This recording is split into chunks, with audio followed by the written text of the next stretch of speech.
and start. And then it'll work. Never fails. It's gonna fail.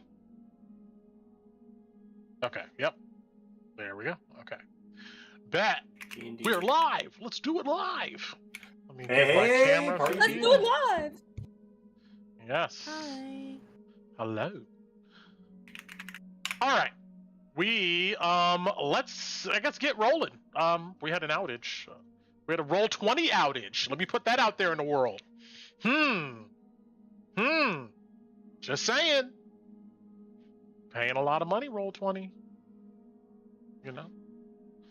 But we are back and we are at it. I'm going to drop my camera feed for you guys, and I would love for us to get to the Queensmen, but we will see.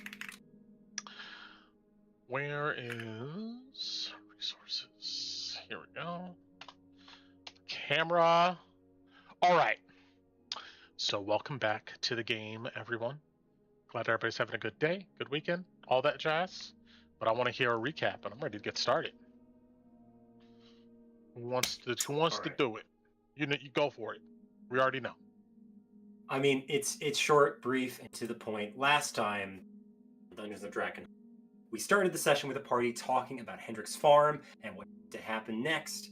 After plundering some paladins, him and the party left Emberwood and farm, and we checked in at the Red Lion Hotel, noted that the dwarves were truly uprooted, and got a bit of questioning from Stavros. But leaving that behind, we pan over to Hendrik's farm, where Ron is eyed suspiciously by passing adventurers, accosted by a maddened cultist who thanks him for saving his family and handed not only a strange, wondrously multicolored glass sphere with delirium suspended inside of it, but also fabulous prizes and jewels on behalf of all of the wonderful people at Hendrik's farm. So thankful, party saving their lives, and for their great champion, Ron, falling.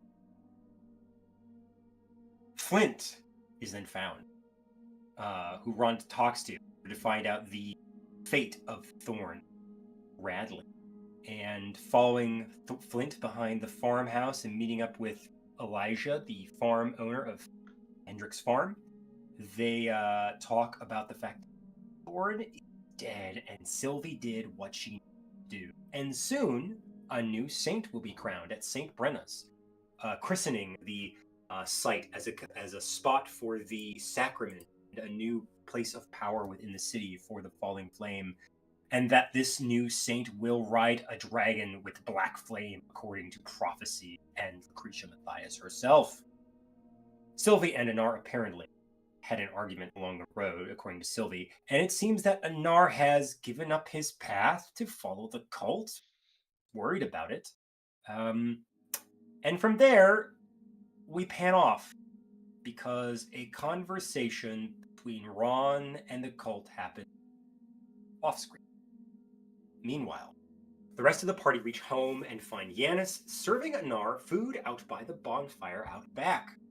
Anar confides in Tinu that Sylvie did indeed, and in spite of him warning her that it could make things worse, she did anyway, claiming justice or vengeance or some is always going to happen.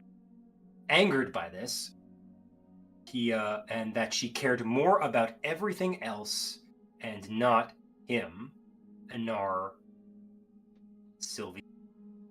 And he could hear Sylvie screaming at him down the road as he walked away. Anar doesn't feel good about any of his time, either here or in Drakkenheim or with the Falling Fire. It's a little muddy. It's pretty murky, I think, for him right now. He's kind of on shaky ground, or at least I think that's the tone he picked up in the conversation. They also talk about the Elvenmire being at home, wading through the marshes, hearing from some old man who ran a fruit stand in their old village. And they would hear of dangers out in the swamp. And Anar, who was sick, was too afraid to go with his sisters to explore the strange dangers out in the mire and the muck, and also with his stutter and all that.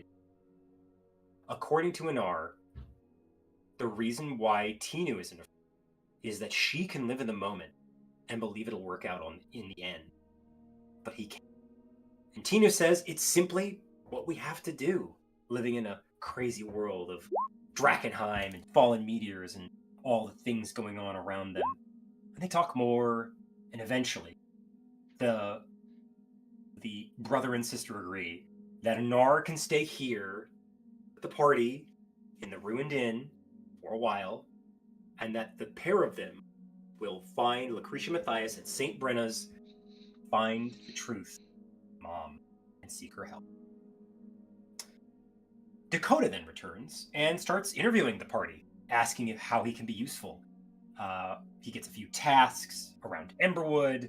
We encourage him to travel with Yanis and Anar while he's here for safety's reasons, given the dangers around Emberwood and the less than ideal relationship the party currently has with thieves. Ron then returns and explains the offer from the Fallen Fire, as well as the brands of Dominate Person that is on every single party member's back save. We learn the Fallen Fire has this offer. With a bit of misinformation fed to the Silver Order, the Fallen Fire hopes to ambush the Paladin at St. Brenna and take the Scepter of St. Vitruvio from them, using the party as a means of delivering said misinformation, and with hopes of picking up whatever stragglers happen to escape the Eater, whatever the heck that is, which not even Tinu herself, with all her training in Michael's Gate, knows about in legend of Sacred Flames. The party has less than enthusiastic responses about this, especially with the offer of Diamond and Ron being crowned Saint of Fallen Fire. And then we remember... Don't forget the dragon. Oh yeah, and that he gets to ride a black dragon of Shadow and Flame, which is like the most metal badass thing I've ever heard. And playing different characters, I would win with that, Ron. Let's do it. But I think the party is less than enthused about engaging Fallen Fire, and Ron doesn't really sell it, but simply says he is just telling the party he was told by the Fallen. And with that, we break into the morning and realize it is the 9th day, the day of the Ironhelm deal. We have a couple places to go: Caravan Court, Dawn, and from there, a certain Scar Smithy, and go down row. We'll see you today on Dungeons of Drakkenheim. Take it away, Brent. Yes, perfect. Thank you. Take some inspiration, and I will take it away. All right. Let's go to our farm, our hideout.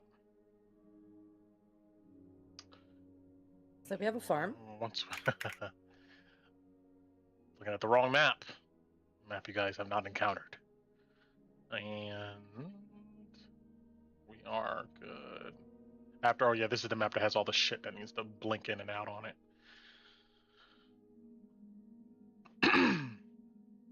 All right. Excuse me, should have muted myself, but all right.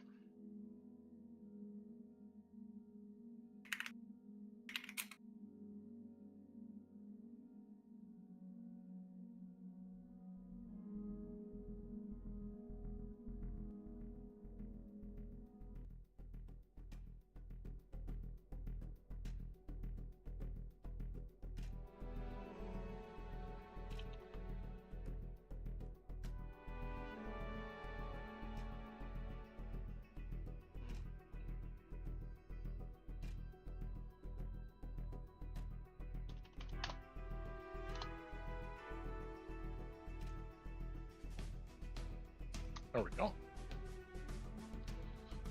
zoom in for our stream here. All right.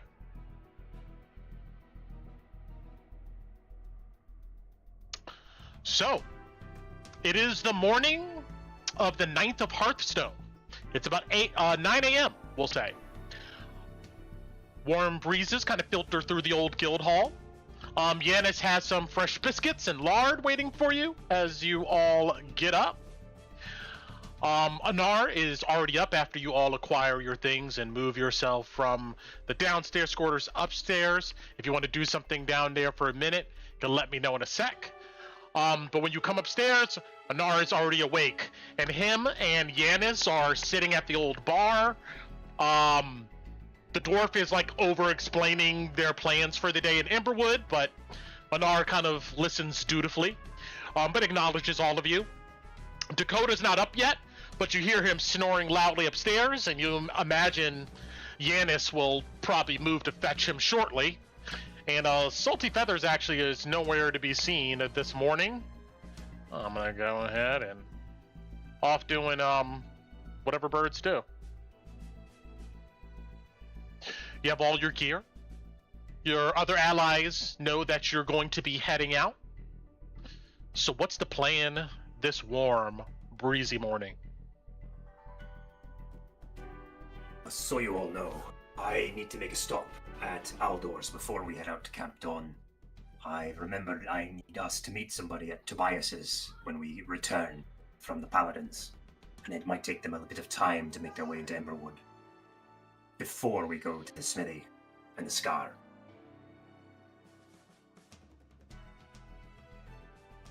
I also nod. So I'm gonna run into the watchtower when we get to Emberwood, what somebody else is doing. So it's not a thought. I'll go with you, Uncle Louis. I need to get the dust. Anyways. Or I guess we all perfect. need dust. We do. But Gotcha. we're checking with Camp Dawn to see who they can help with first before we have you or Ron do anything, right? That's still the plan? Yes, but I have enough to get one casting of it. Because I don't know if, well, yeah, you're right, I should wait. I'll still go Uncle Louis, though. Yeah, well, you can, I'll also hand over it's gonna be, what, 300 for it? For all the components, right, Tinu? Tina would understand that it's like 300 gold worth of diamond dust for one casting. One casting of Greater Restoration. Okay. I'll also hand over 300 and, well, Tina, do you mind picking up mine for me since you're going anyways? Yeah, I will. Okay. I'll take 300 off my sheet. Or no, it's 100 for Greater Restoration. No, it's 100 plus, depending upon whatever the ailment is. I imagine if you have, like, I don't know, your whole chest may be ripped open or some nasty curse, it's going to take more than 100 Got it. gold worth of diamond dust. But yeah, this is a pretty Tino large knows. branding. Yeah.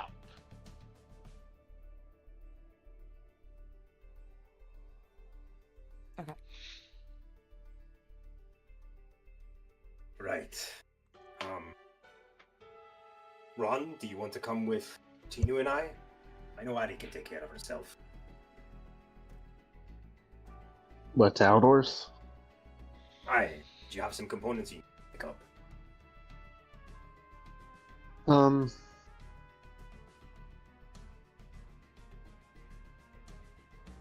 And you guys are heading straight to...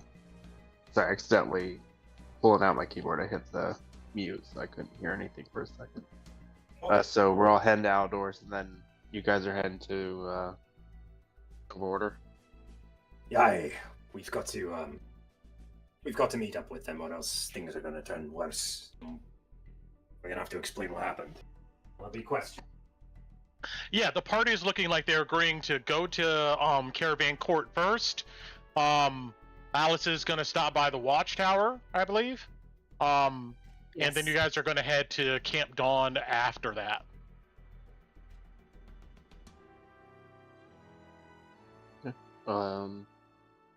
If Yeah, it Ron will go helps, to Ron, party outdoors. I plan to.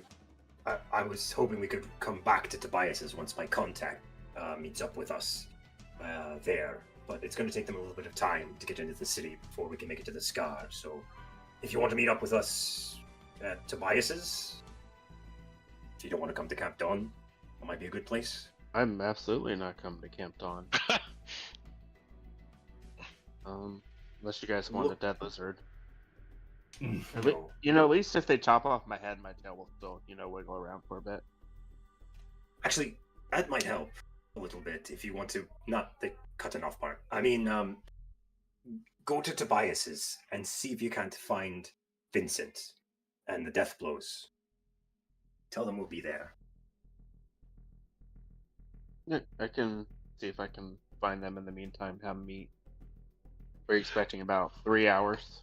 All of you will know that the Death Blows have told you guys if you need to, whenever you guys are ready to get in contact with them, send a message through Aldor, and they'll meet you anywhere generally within Emberwood and the surrounding area. I was going to send a message through Aldor to have him meet us at Tobias's, because honestly, I have to pick up a few things and talk with him about it. So I figured if you want to wait for us there, you can talk to the Death Blows and make sure they come when we ask. Sure. And then from there, the Scar. Thank you. All right. So it sounds like first, you guys are going to head out towards Emberwood. Yeah. Mm-hmm. Let's go. You guys grab your shit and set foot down the path. And oh, there we go. And set foot back in the dusty, muddy, ruined town of Emberwood. It's morning time, so you hear a lot of activity coming from Caravan Court, and in the distance past these ruined buildings and these cottages and whatnot, you can see that there's caravans heading there, kind of setting up shop. It's not super busy around Emberwood here early in the morning, although there seems to be some people out. And you guys, of course, get some side eyes. Let's see. Let's pop that one up.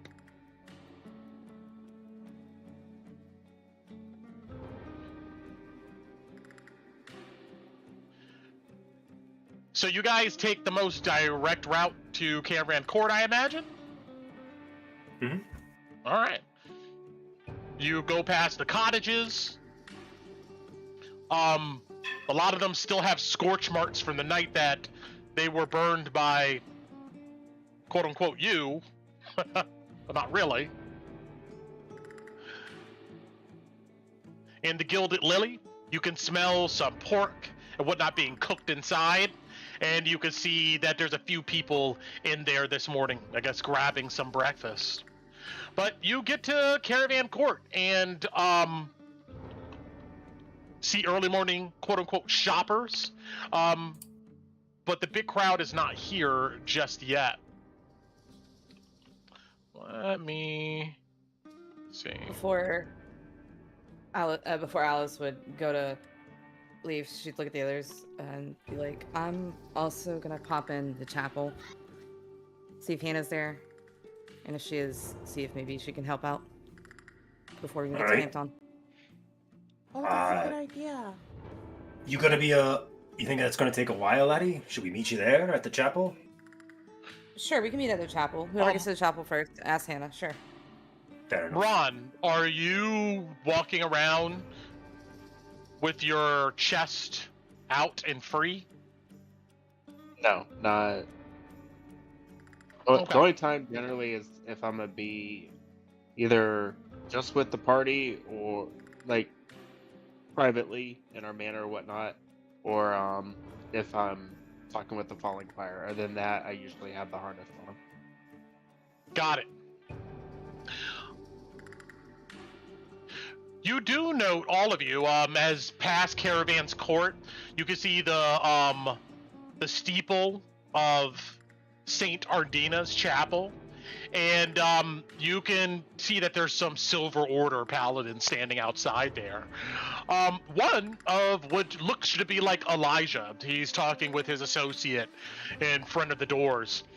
The stained glass windows are still shattered, but it looks like probably the acolytes took some time to paper the insides.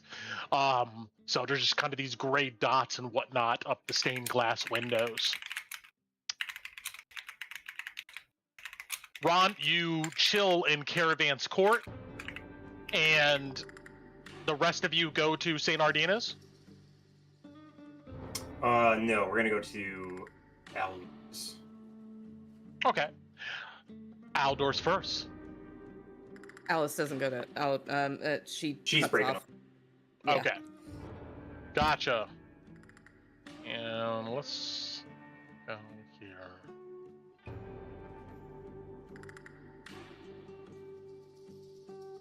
I sent Ellie with Alice so she's not alone. Alice will be like, "Hey, nuh-uh," and she'll wave Ellie off. I'm good. It's okay, Tina. Okay. She can take care of herself. Okay. Be But she'll blow safe. Tino a kiss. Tina frowns at you. All of you Alice will do gonna like a little pouty face back as she's like walking backwards. And Loey, if he catches your eye, Alice, from behind Tina, will look at you serious. Says, thanks. You broke up as you said whatever it was you said, but Alice Yes. is absolutely avoiding Loey's gaze. Okay. Alright, fair enough. Wait, what is this? Edit. Delete pin. I want to place party.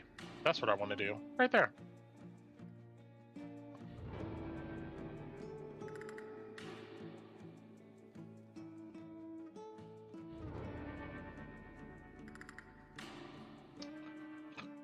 Loey, one thing you note in this area here is, although, whoa. And can I select these? Yeah, okay, I'm not going to do that. That in the top, in the northeast of Caravan's Court, where there was this armored paddy wagon and some of the guard from Geldstad in the north, even though they're on the map here, I'll remove them later, you don't see them anymore. They're gone. Interesting. Never mind. Start to. Okay, cool.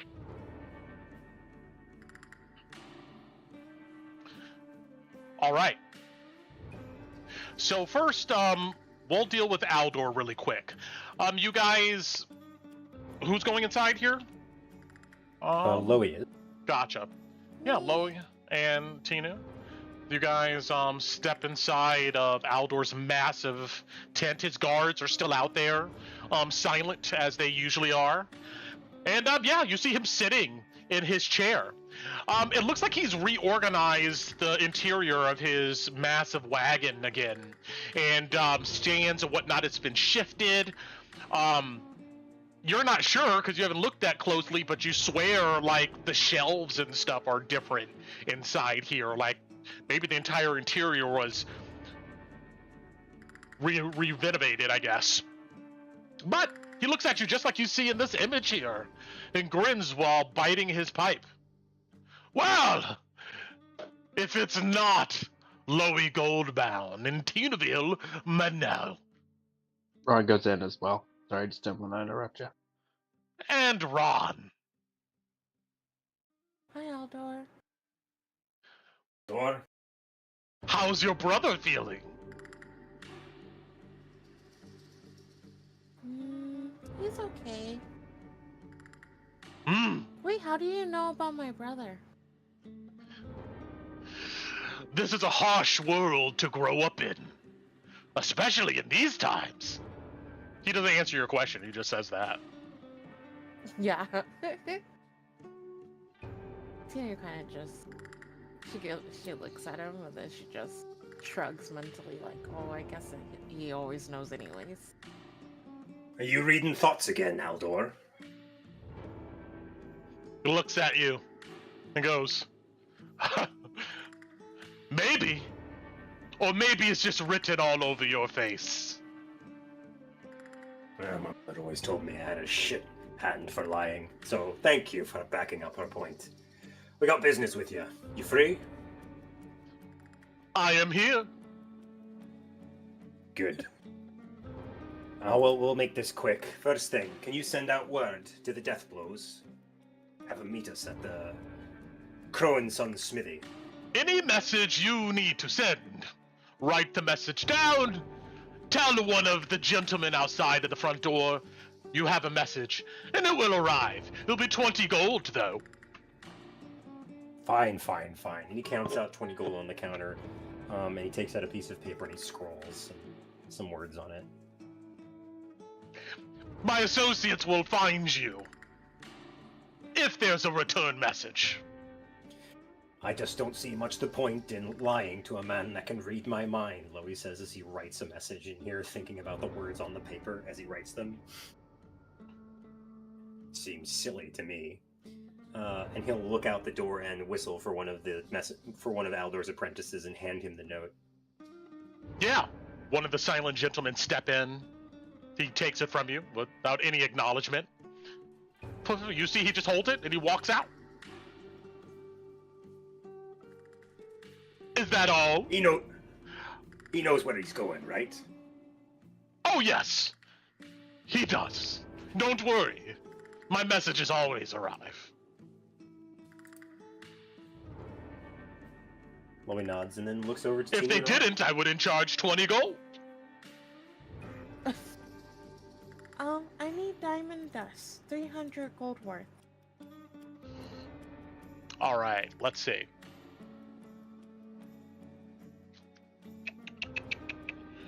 Ron says same. You have a little bit more spare. Very well. Casting. But start with them. He gestures over to what looks to be like a stack of crates that have drawers that pull out, and one of them pops open. And inside there, you see what looks to be small, little glass jars of diamond dust. They have labels on top of them indicating the amount. Okay, I'll get one for me, my share, and I'll get Alice's share. It's 300? That'll be 600 total, yes. Yeah. I have other things I have to buy, but... You can wait, Louis, to see if, Please, run! Look around! There may be some interesting things for you. Yeah, actually... Maybe a catapult?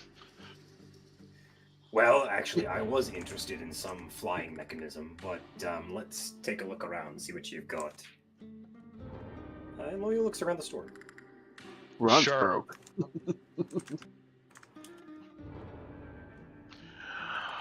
Looking around here, you see... Is there anything to do with flying? Because that's what Loya is interested in. Maybe. Roll me a percentile. Sure thing.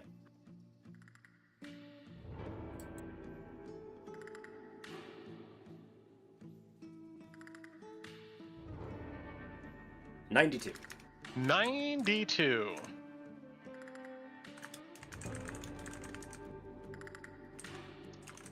All right. Let's see.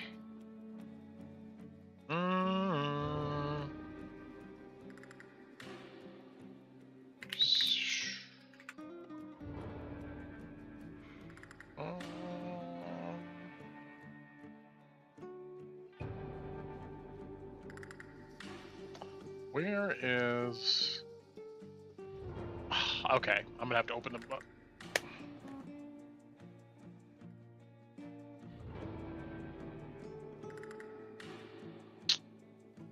And...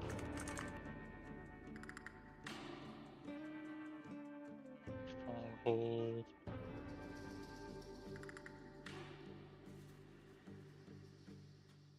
No. You rolled a high number, so I have to look at something. I'm sorry, guys. I meant for this to be quick. No, you're fine. You're fine. There we go. Oh.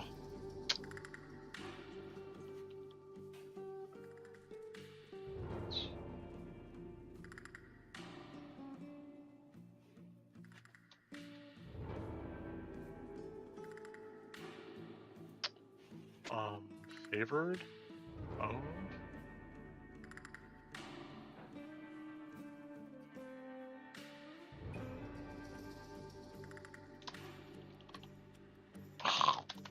They don't got that on here?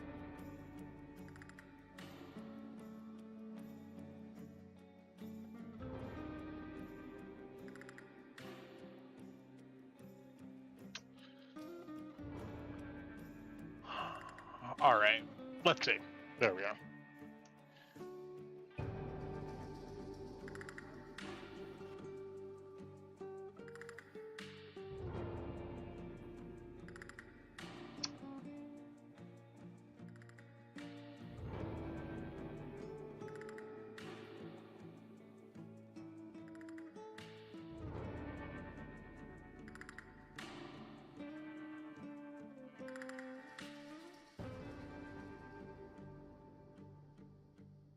All right. So, you find a bin of scrolls here. And let's see. Let's grab that.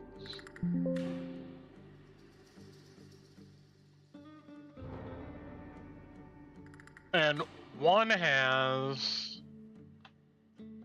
I'm gonna put this in our treasure channel for now. Okay. There's a You wanna put it in scroll now? for something that's called Toxic Shield. He laughs at the component. That's funny.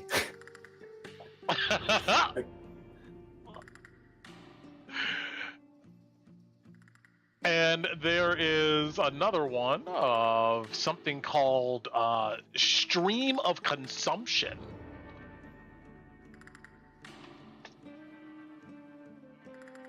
Then... Come on, corpse explosion. I know Carl's excited for that one.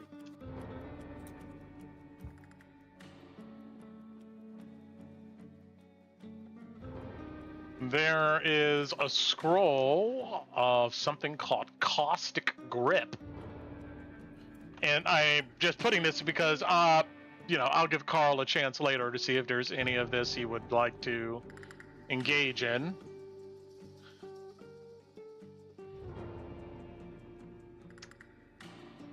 Then, lastly, there's a scroll of Purge Contamination. Shit. That's really good. Real quick, If- Brent. Yes. Speaking of Carl, I think he was saying that he was waiting on something from Aldor and it should have been today. So, like, if that's the case, whenever Carl comes back in the game, obviously, he had the chance to have picked it up since we were here. Correct. Noted. Thank you. Okay.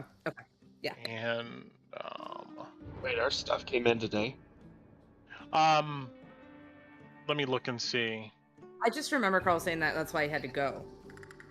He had to pick something up. I don't know what Gotcha. I don't know what it was a pact of the Yeah, Warkeeper the pact pact of or the- some of that. Rod of the Pack Keeper. I Rod think. of the Pact Keeper. I have to let's see here. So I just wanted to make sure it was noted that we were here. So, like, when he comes back, he's I able think to he pick it up. maybe That's wanted to give the other amount of gold because it's ready in a 10-day. So, because he paid for half of that. And Okay, so it's not on the Okay. 9th then. yeah, I just wanted to double check. That's all. understood. Okay. And then let's see what else here. There looks to be somebody roll me a D10.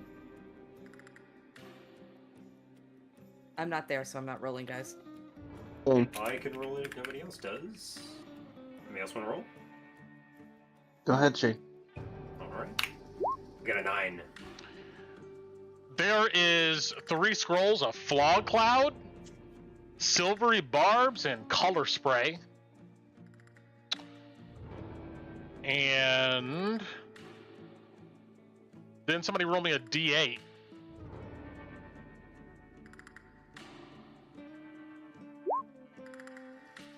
Yeah, there you go.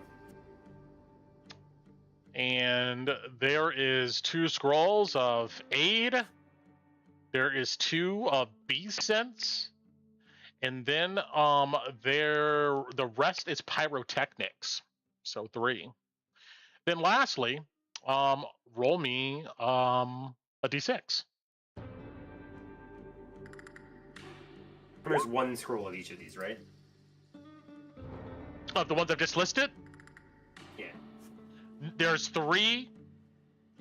Hold on, I have to go back. But no, there was 2 of what I've listed. 3 fog clouds. 3 silvery fog barbs, clouds. color spray. Yeah. The numbers I listed out. And then Got it. there is a scroll of elemental weapon. So I was looking to see maybe a fly came up there. As far as this here,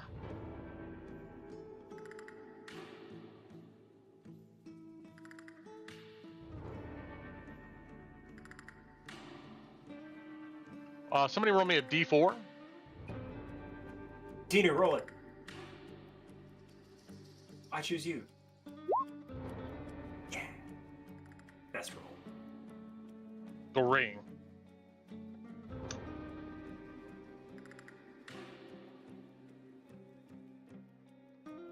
There's a potion of growth.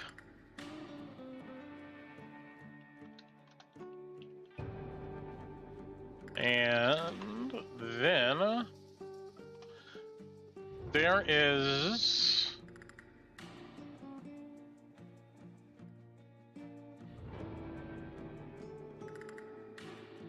bracers of archery. I didn't use guns. Okay. I mean, it's a deck of illusions.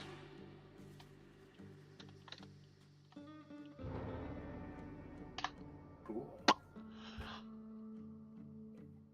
All right. And I think that's what I need to determine. Yes, we are good. There's also other really extremely rare shit here, but I won't show that to you guys. But okay. Al, he looks over this thing, shakes his head, and he'll go over to Aldor, and he'll ask, "Look, Aldor, I need something that allows me to keep up with my companions in the air with their own means of flight that they have that isn't a freaking potion or a scroll. Something I can do on command that'll let me shoot my firearms. Do you know anything like that? I'm not a mage, so I don't know what would let me do that."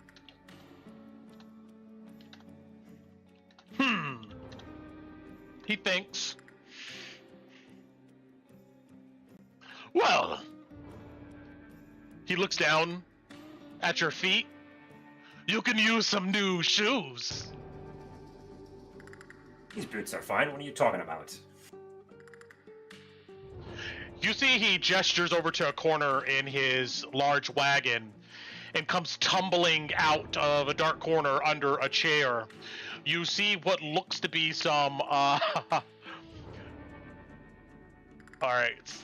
Somebody roll me a d6. Okay. 4. There's some sky blue traveling boots that seem to have silvery wings off the edge of them.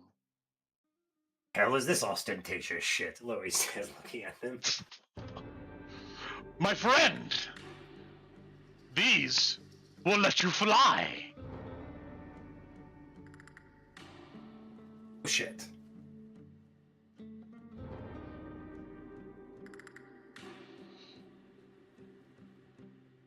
Do you want to know how much it costs?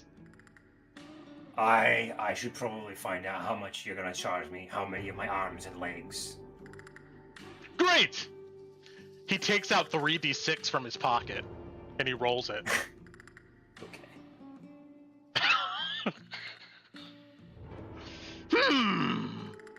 It looks like 1,100 gold.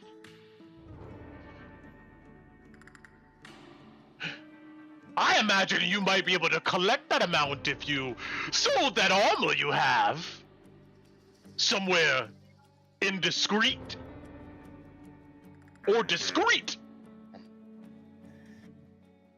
Aye. How much to hold it then? Those boots. It will be half. So, he whips out his calculator. 550. 550. How about 500 for friends? Hmm? Oh, Mr. Goldmound. The friendliest advice I can tell you is, around here, you have no friends. Aye, just cheap bastards. Alright, 550 you want to hold it? I, I'm gonna get that off later. in 10 days, give or take a few. Most of the time it's on time. Yes. These one here is actually booked for someone else. Do you have a color preference? We have blue, we have sherbet orange, and we have emerald green. I take the fucking green boots. Thank you very much. At least that'll blend with grass instead of looking fucking orange in a field like a nance. To each to their own. Trying to match my damn hair. Does it really come with those silly little wing things, he says, pointing at the wings on the sides of the boots? I've been working with other sellers for some more diverse designs, but for now, yes. Alright, well, fine. And he will take out 550 gold to give to Aldor to hold on to those. Got it. Put it in our treasure channel. Okay. We have sent our message. We bought a few things. Is that it? Loey, I'm gonna roleplay this. Loey buys 50 GP worth of diamond dust from him. 50. Got it. I'm assuming that Ron and Tinu bought all the diamond dust they wanted, so he's gonna buy a little bit spare. Start saving up. As much as he could afford. Mm-hmm. Got it. Yes, you have just noted in the channel how much you're buying and items purchased. See Tinu there. Alice. All right. Well, meanwhile,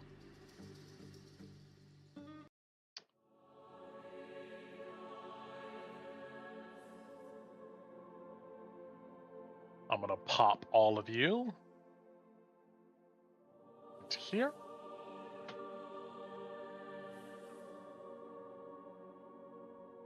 And let's go ahead and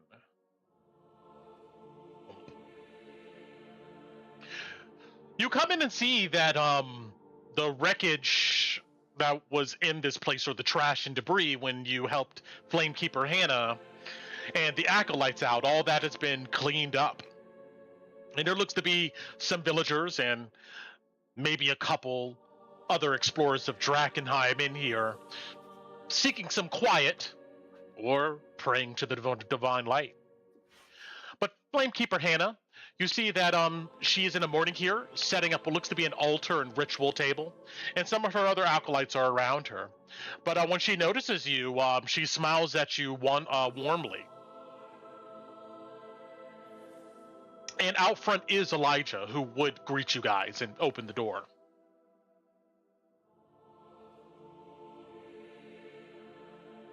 How can I help you? How is everything? Hannah asks. Just to check in, is it Loey, Ron, and Tina that are showing up first, or is it Alice? Because Alice went to the watchtower, to go check in with the Oh. lanterns. I'm sorry. I thought they went there for. We're gonna do this here. Then we'll do the watchtower. So you guys Okay. finish up that, and you go to here, Saint Ardina's Chapel. Okay.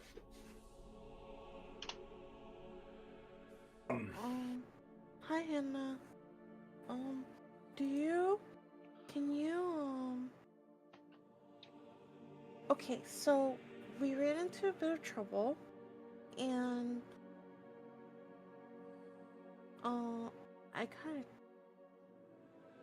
Tina pulls her into a corner and she moves her hair, shows Hannah. Do you have a spell that could get rid of this? If we have the components?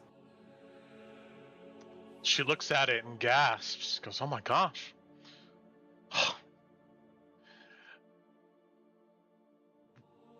Unfortunately, I don't know the ritual that can restore something like that.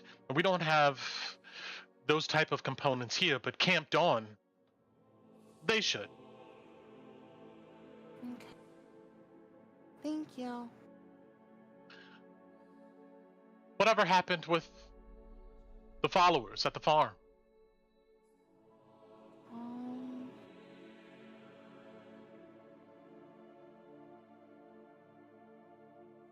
Well, a lot. What are you asking? Well, Ophelia came by the other night and told me a few things. That the Knifebites, all of you, were going to go and try to retrieve some paladins that I guess are more aggressive than some of the others. Lowy has a And I dour look on his understand face that as she brings up the paladins. they attacked the chapel here because of something that happened in Drakkenheim. Yeah. I mean, you know how the factions are. I don't know if I can say anymore. I'm sorry, Hannah. She seems to be perturbed by that, but she just nods. I understand. Wait, let me search that word. Define perturbed. She's like put out. Worried. She's like, oh. Oh, okay. Yeah. It should be. They have the paladins outside now, so it should be okay here. It's just. Yeah, like you said, there were some aggressive paladins and we were sent to retrieve them. You have a name now, you and your friends. What you mean? We already have a name, the Knifebites. Yes, that's what I mean. Lowy, is that all of you have a name? I've heard the Knifebites mentioned. Yes, a reputation. Maybe you can use that to steer some of those followers away I don't know. from their delusions. I don't think it works like that, Hannah. Oh no? No, they're kind of brainwashed. I mean, She we looks at the talked people to- sitting at the pews. There's been a few that have come in here with questions,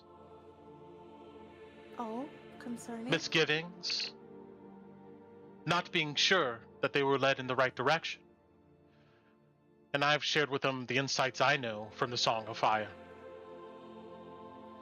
I can't say that they left here and didn't go to Hendrick's farm, but on some of their faces I saw some realizations that maybe will steer them to the light in the future. Hannah, next time they come. Okay, I'm not trying to do anything blasphemous or anything like that, but how about you don't mention the light and just talk to them about what's wrong and and try to help them without mentioning the light. Because if they're here, they're doubting the falling fire, right? But if you bring up the light, that might not mix well. Do you understand what I'm saying? Does it make sense?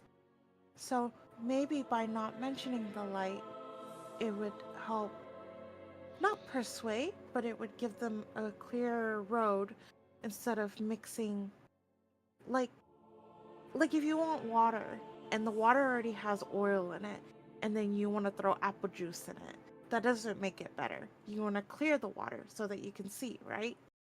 So instead of throwing apple juice into the mixture, maybe just try to help them clear the water without bringing up the light. I'm not saying like we don't believe in the light or anything. I'm just saying like when you, yeah. She just looks at you dubiously and she goes, Flamekeeper Reed has also told me some of your and your sister's misunderstandings of the divine light. But you stand in the light right now. And she gestures towards the brazier at the back of St. Ardina's. This is a place people come to seek the light and the truth.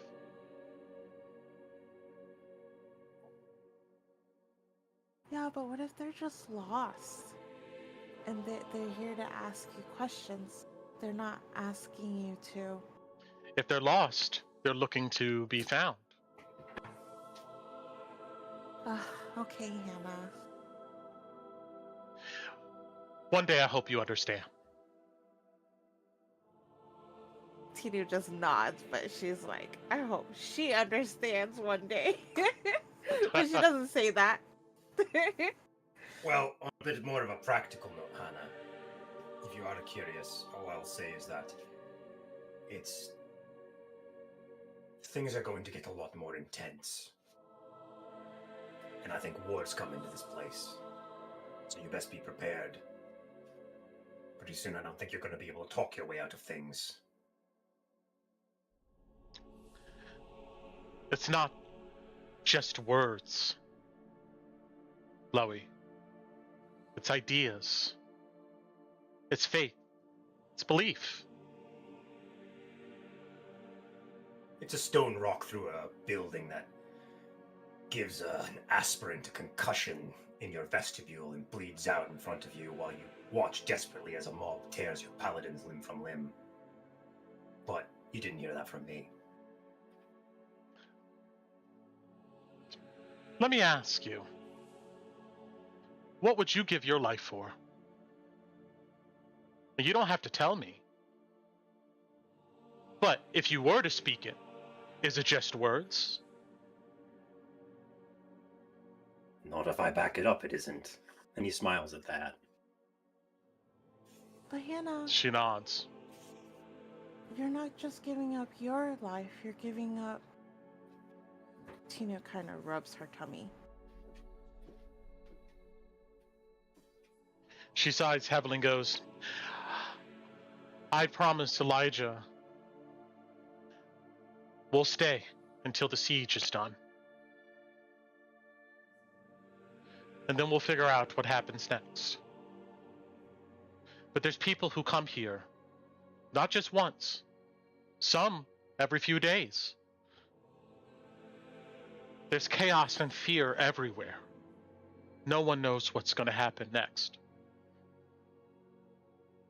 Okay. I have to be here to anchor them. Okay, but... Hannah, it's okay to be selfish sometimes.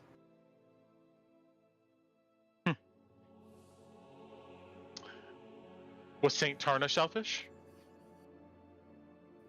In their own way, yes. She smiles like she knows something that you don't.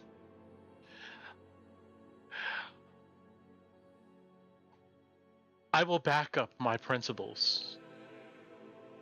I'm not telling you not to. I'm As long just as you're telling prepared you for what that- it'll take. Yeah. Because you If it won't do it comes with down- words. if it comes down to it, and you have to make a choice, I hope you make the selfish one. Because I care about you, Hannah.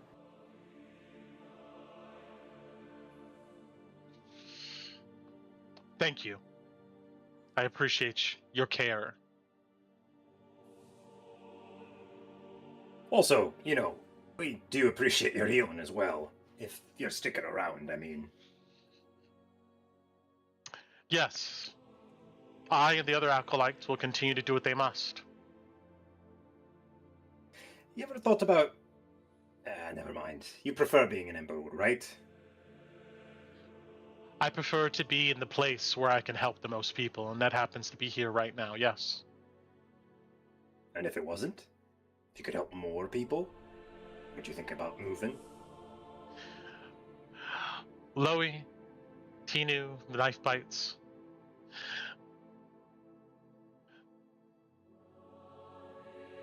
I worry about all of you more than you should probably be worrying about me.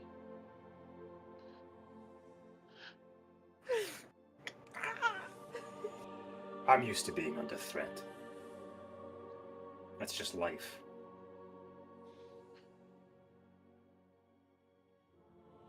Maybe we can continue this conversation in the evening. But as more people get into Caravan Court, there'll be some with contamination that will come through, and we have to be ready. Trust me, I appreciate your care and concern. And thank you. You could say thank you to Alice for me. For coming and helping us. Sure thing. Loey looks her up and down. Is she armed at all? No. You should learn to carry one of those swords like Elijah has outside. Wouldn't do right to see you dead when he's too busy fighting off whatever he's gonna have to fight off. No offense.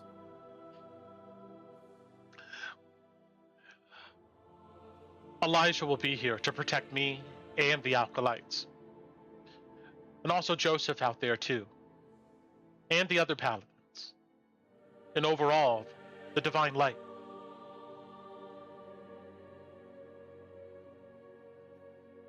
You don't want to be armed, you don't want to be armed. Right? I am not good with a sword. Your enemy won't care if you're not good with a sword, Hannah.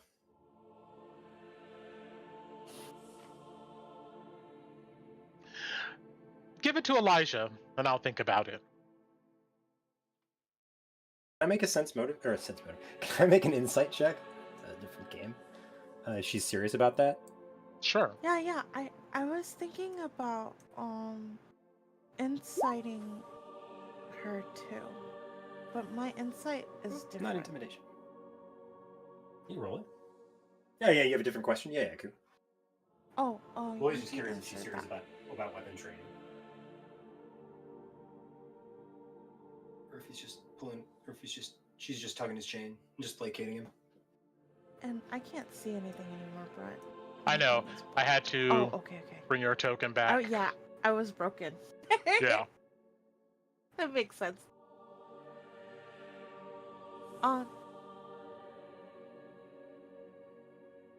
Louis rolled a 20 insight to see if she would use that weapon. Yep. She's serious about weapon training. You can tell that she has no interest in using weapons at all. He rolls his eyes, like she told him that the sky was green, and she said something foolish, but he didn't say anything. Okay, so I want to do a quick insight. Oh, it's not quick, but... Okay, so... What is going on in Tinu's head is, I want to know if I think about it, I've seen Elijah argue with her about wanting to run away. And I know, I would assume from this that Elijah would be the quote-unquote selfish one. Like, if they were to get attacked, he would take her and run. I want to know that, I guess if I encourage that to Elijah, with having known Hannah for as long as I've known her, would she resent me? Like, you know how, like, so I know that she would. If you interfere, if you would like take this to someone else instead of her, would you get on our bad side in some way? Sure, yeah. Go ahead and roll an insight. Okay.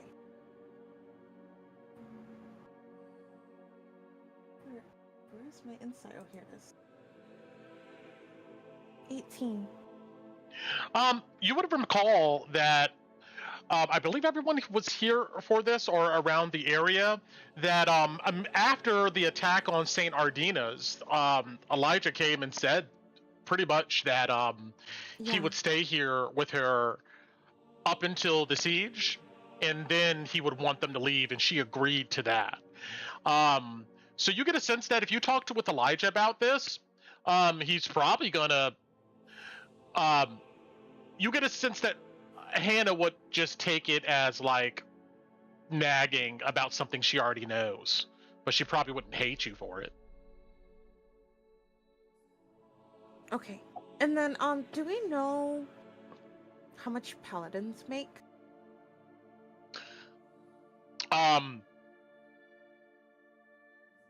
You would know that all of their out here, they're completely funded by the church. Their food, all the resources, comes in probably a coin or chest, a ledger, tracking their receipts and whatnot.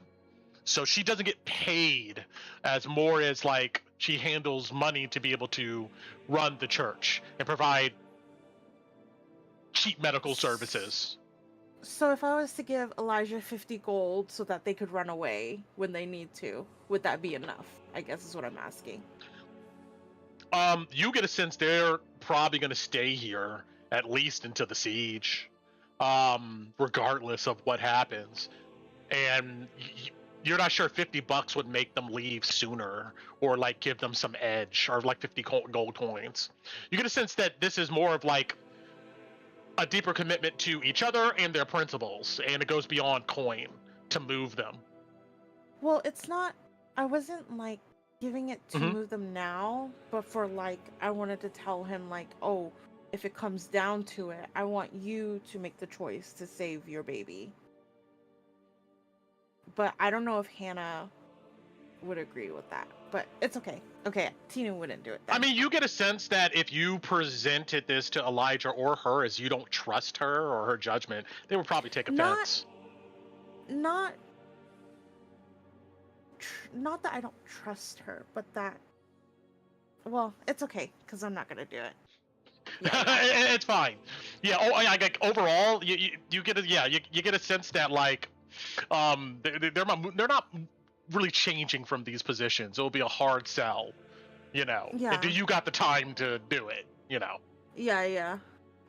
Tina, I don't have time right now. It's fine. If they want to be like that, it's fine.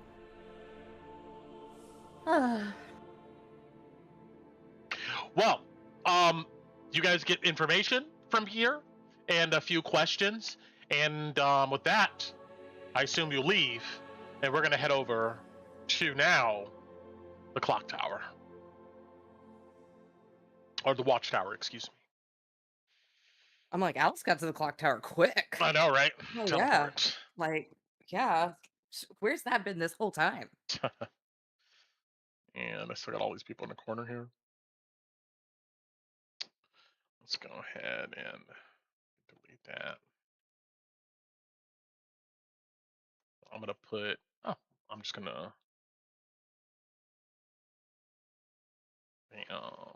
place party.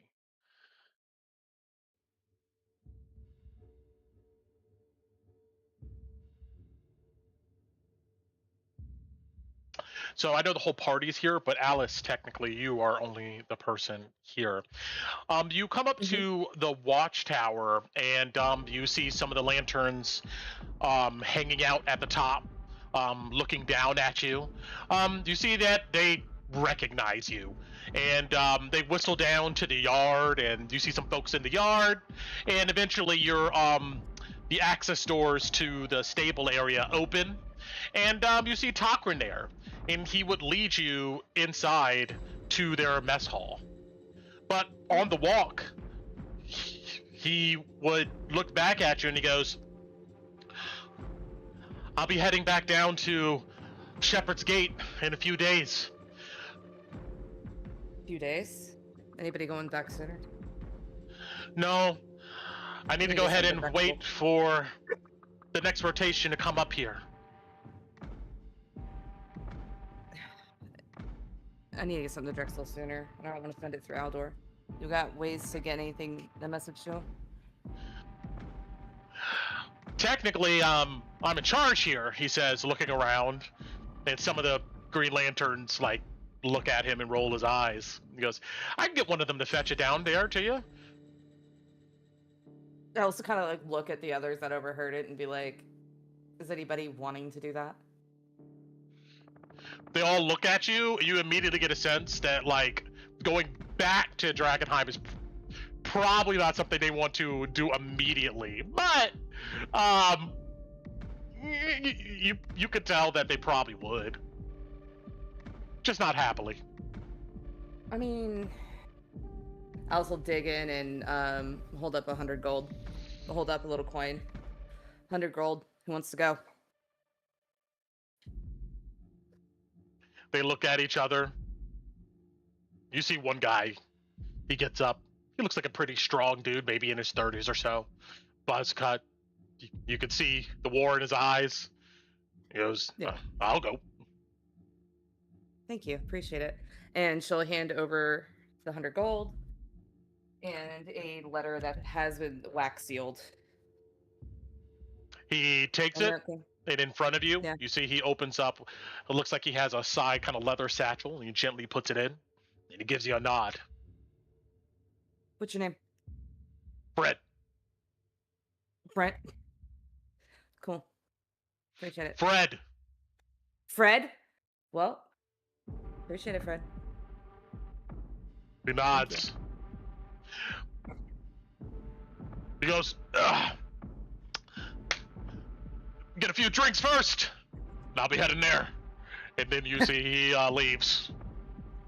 All right. She would ask, since he's wanting a drink. Let me see. I thought I had one on me. No, I don't. Damn, I thought I had a bottle of wine. We must have drank it. Okay, never mind. She would have given it to him, but it's gone. Yeah. Taqren goes, Fred's been here for a while. He knows Drakkenheim well. He'll get there. Cool. I mean, he seems... Anybody willing to do it for 100 gold has to have some confidence in themselves. Probably just gonna drink it all away, but he shrugs. It's his money. Who's to say I wouldn't have spent the 100 gold on fucking booze? Who am I to judge? Who are you to judge, man? Come on. He gives you a playful smile, but then he gets serious. He goes, tell my brother I will be at Shepherd's Gate waiting on him. He knows what we need to do. You should look back at him seriously and be like, we're gonna be there. We gotta head back too. I got it. I'll tell him. He nods.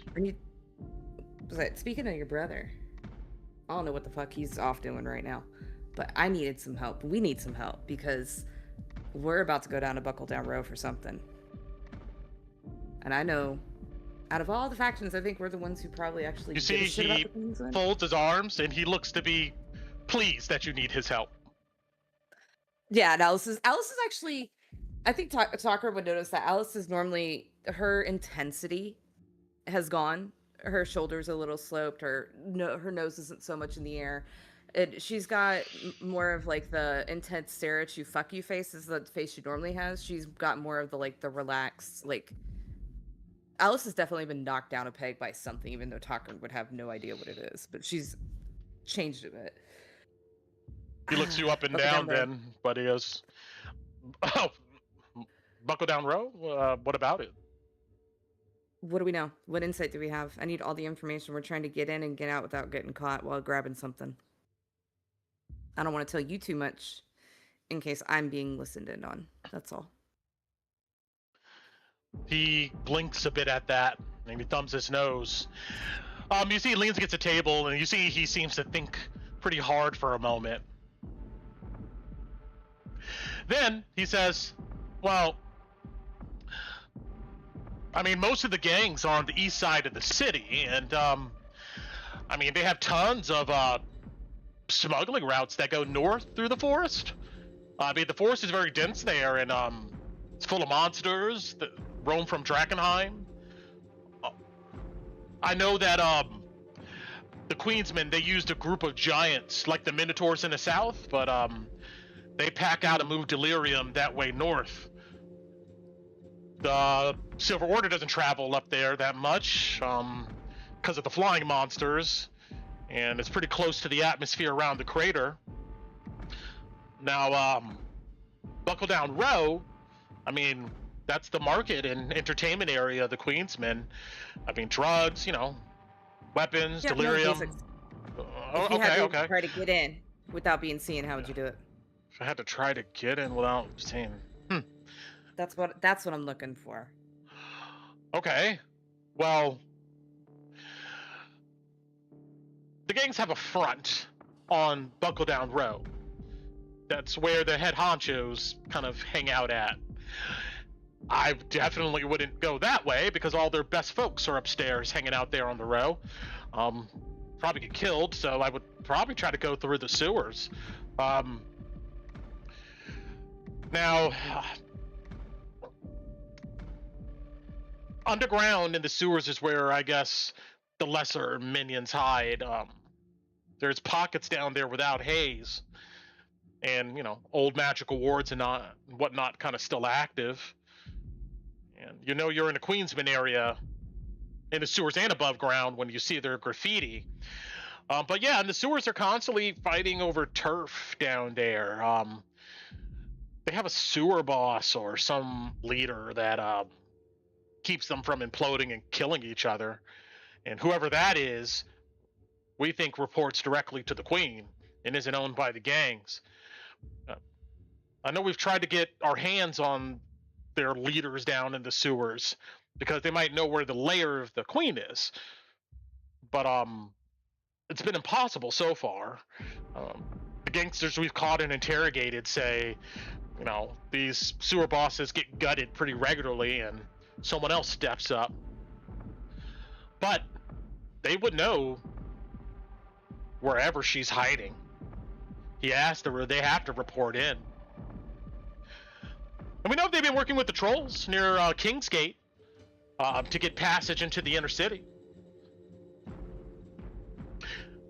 Actually, on a side note, the sewers, you know, despite the haze and the monsters and the gangsters, it's probably one of the best ways to get in and out of the inner city without using a gate. If you can find a passage that goes under the wall, that's good stuff. I know we found a few on the west side of the city, and we sent scouts to search the east side, but haven't came up with much yet. He shrugs and looks at you. Is that it? You know your brother's going in with me, so anything else you can think of that'll help? That's what I know. I know they party pretty hard. There's some areas into the sewers you could hear weird shit going on. I imagine a lot of them are contaminated, living down in the sewer. Yeah. Barely making it by. And I know they're all doped up on delirium dust. But I'd be worried about whoever is running the place in the sewers down there. Oh, yeah, that's good to know. She's kind of sitting there thinking. All right. Anything along the way between here and getting there that might help out? To Buckle Down Row? Well, on that side of the city, that's where the thing in the ground lives, the worm. I would be worried about that. Any holes you see, like big ass holes, I would avoid that. All right. Heard anything about Petra? No. Hylash kinda told me what was going on with her, but I haven't been back down. I'm not sure what's going on or what she's doing. I hope she's okay. Hope she's same. How's your mom? He narrows his eyes at you.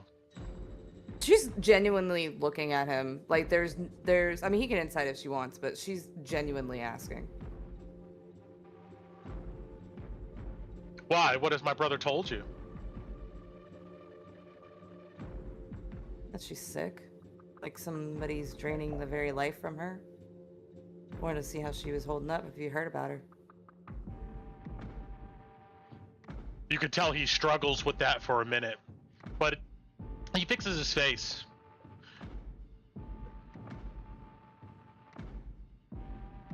We're gonna figure it out somehow. I know Torrance book smart, but he's not the one who figured it out. I did.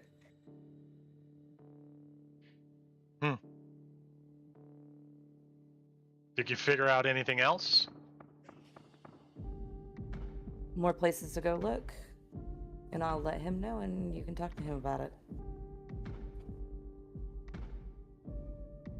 You can see gears turning in his head. Do you see, like, something comes into his mind? Ask it. Go ahead.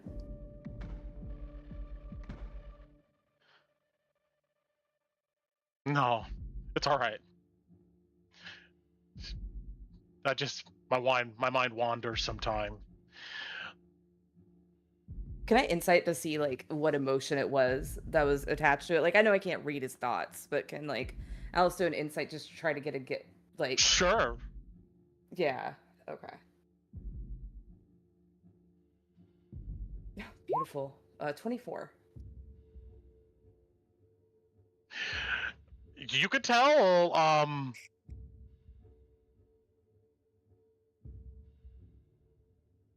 he seems to be, suspicious about your relationship with him. With Torin or Yeah. with Taqren? Your relationship with Torin. Yeah. Okay. All right. Well, we're going. But you can tell it to- bothers him. Great. Alice actually lets that one go. She'll save that moment to throw in his face at another time. And she was like, all right. Anything else you can think of? No, that's it.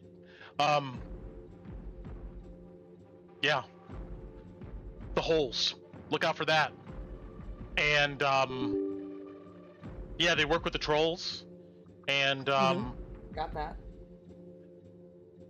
there's some sewer boss down there. Yeah. North is where the giants come out with the Yeah. delirium. Yep, I got all that. He nods. Cool. All right. Well, she'll kind of stand up and stretch out her shoulders a bit. Any supplies here? No, not supplies like for Drakkenheim per se. Just supplies really to keep this place running. And, I mean, some basic weapons and whatnot. We have an armory. Yeah. The druid lady back at the garrison, the one who can take contamination out. She can take brandings off, right? I have no idea. She's a weird one. I've never seen her. Let's put it this way. I've seen tentacles growing out of a man's back, and that guy still died. No matter what she did. Mm. I mean, like, Sorry, there's you a don't have any point magic. where the contamination just goes too far. Well, yeah. That's right, you're not the magic one. That's right. No. Feel that. All right. Hopefully we'll come back. Let's maybe see you at the garrison. He leads you out and just kind of gives you a curious look, and he kind of purses his lips, almost in a way like I don't know, you're walking down an aisle in the grocery store, you see somebody you don't know or something, they just give you a little nod. He gives you that little curious nod. Why are you being weird? Alice will say that to him. Like, she'll stop at the door and turn around and look at him, give it back to him, and be like, why the fuck are you being weird? He blinks, he goes, I think you think I'm always weird, but it's probably more you. Sure. Right. Okay. Yeah. She'll just wave at him and just walk He off. slowly shuts the door. Alice will head back to the chapel. Got it. All of you, was there any other place? Meet up. Back outside of St. Ardina's, near Caravan Court. I think so. I think we're waiting outside for Eddie. Yeah. You guys link back up.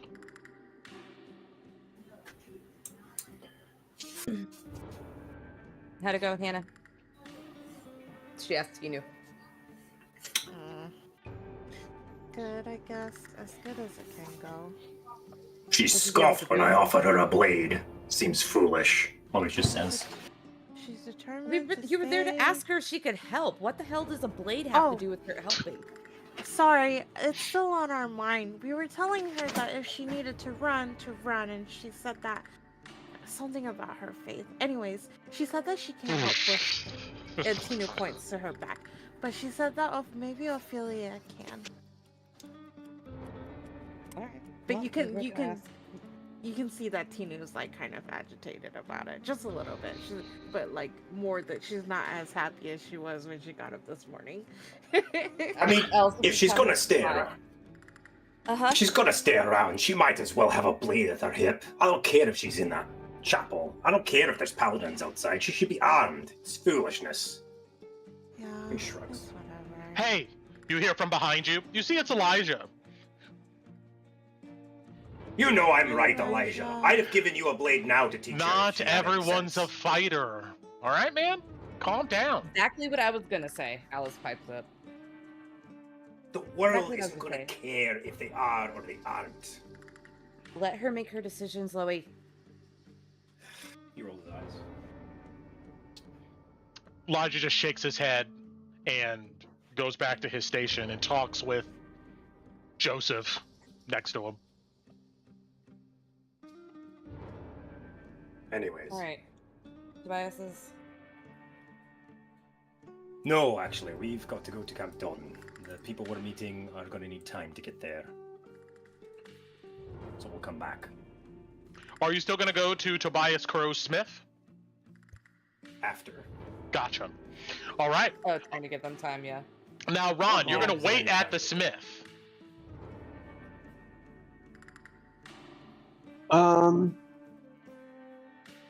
I'm really figured out where I'm waiting. I know they said Smith. I'm more. I mean, you'll have Look, time. nobody- If- There's nobody here. Ron really. Some lady on the street suddenly cries out in your direction. She's dressed in rags. You see she raises her hands and begins almost speak in tongues and gestures towards you and thanks. But then she keeps going. Oh, look, we're on the side quest. Quick, follow her. Sure.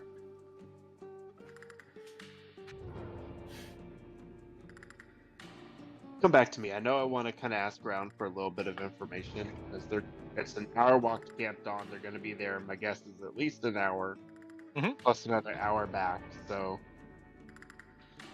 So I you're know going to I hang wanna- out in Emberwood. I am going to hang out in Emberwood. Sorry, I kind of lost my thought. There was something I wanted to kind of keep an ear out for, but we'll come back to me on that. I wanted Sure. to do a little reconnaissance on information, see if I can find something out. I just gotta remember what it was. No problem. All right. The rest of you separate off and head to Camp Dawn. And let's take a break there. Let's come back on the 15. And Okay. we'll keep it moving. Let's come back on the 20. Give 15 minutes.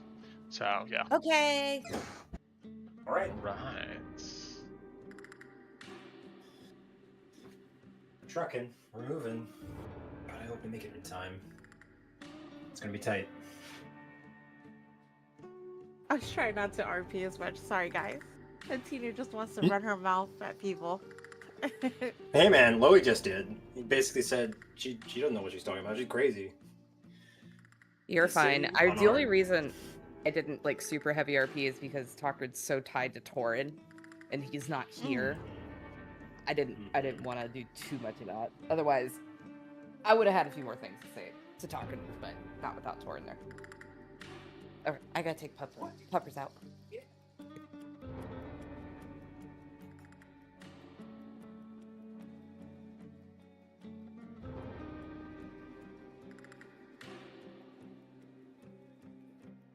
Oh, and I don't know if Tina's still here, but Alice will share everything that Taqren told her, but I'm waiting till we're like in the haze and can't be spied on, kind of thing.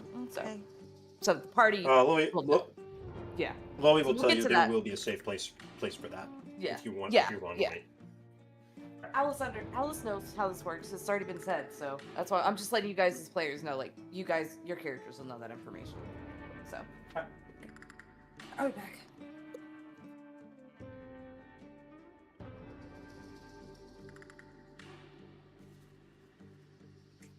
I guess I'll just be here alone. Stream, this has been a great game. I'm so thankful that Roll20 decided to work. It's been a lot of fun. Long days, man. Got next week off too. Oh, man.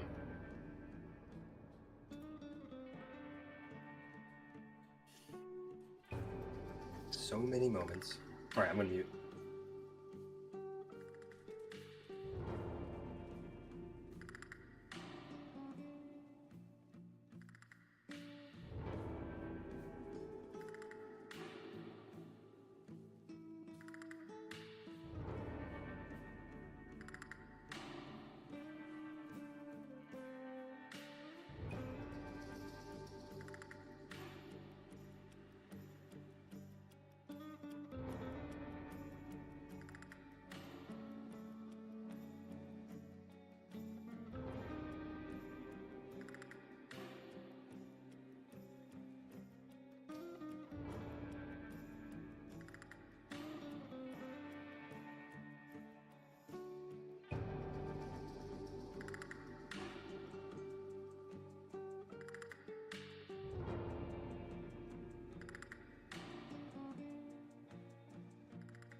All right, I am back. Hello. Come back, sir. Yes. And here we are. Okay, I got a message. Let's see. Okay, got it. Letter. Understood? All right. Let's keep it moving. I'm gonna switch up stuff and then I'll ask if everybody's here. But I just want to get to our map. Let's go to...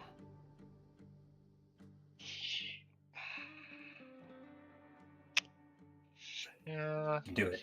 We can make it. Camp I hope we can make it at Dawn. least. I think... So many good scenes. Yeah, we'll see what happens here. All right. Let's close that.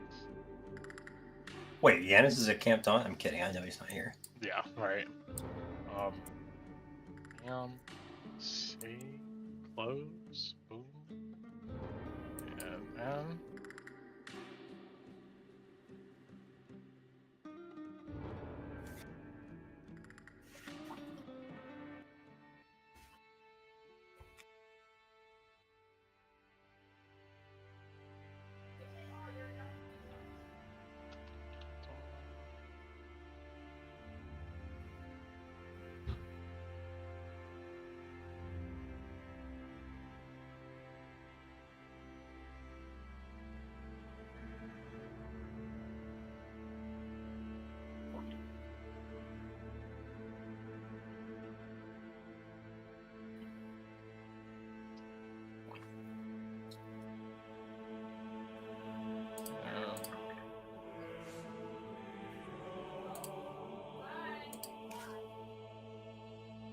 place party. Bop bop.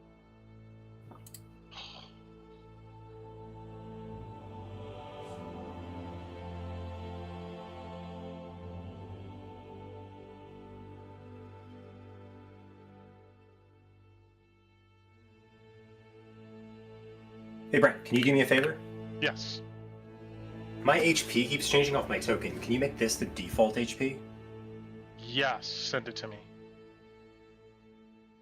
Okay, I updated the token, but I'll post it. Oh, in you chat. updated the token? Okay. But I can't. I can update the token here, but every time I drag it on, it always resets to you.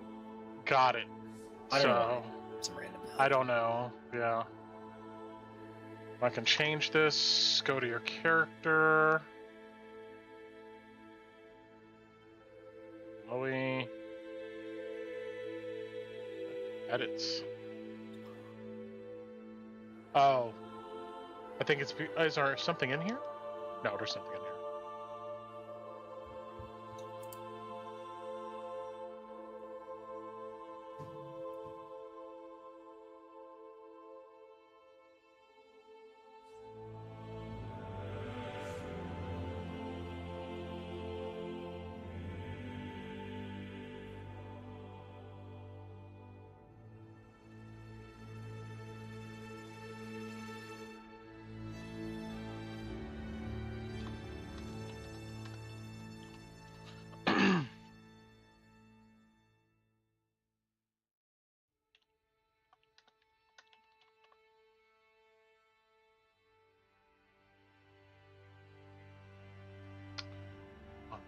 Carl responded to me. He said he pulled a muscle or something. And so he's been laying down. Oh, dude. And then he went to sleep. Recover. I hope you got my ice friend. on it then. Yes. Yeah, man.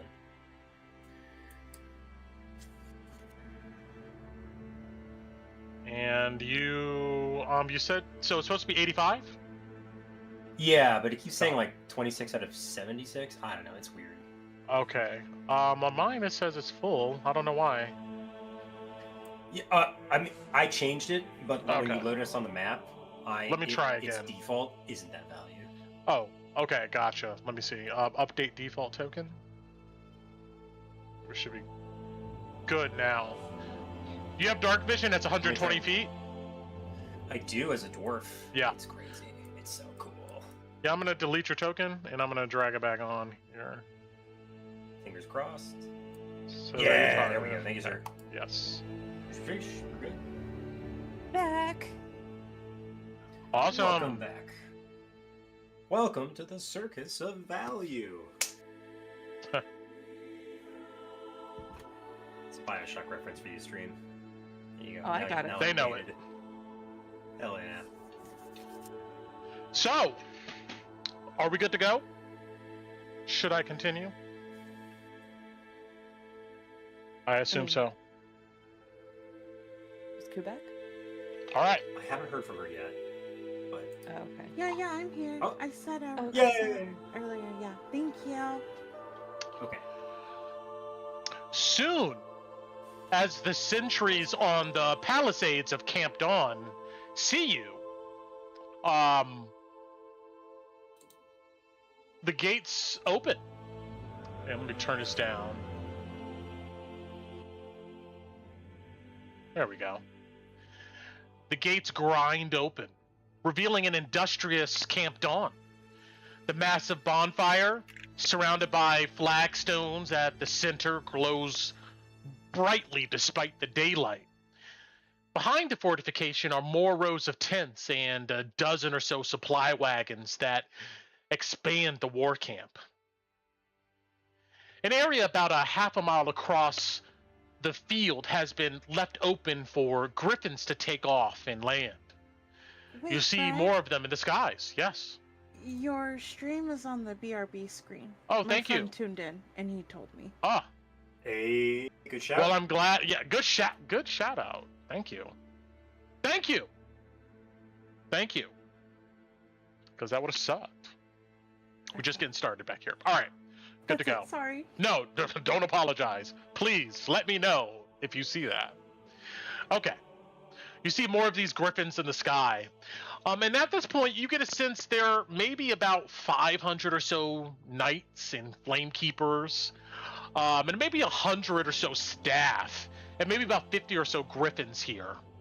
And the camp is not as populous as Hendrick's farm at this point, but it's not that far off.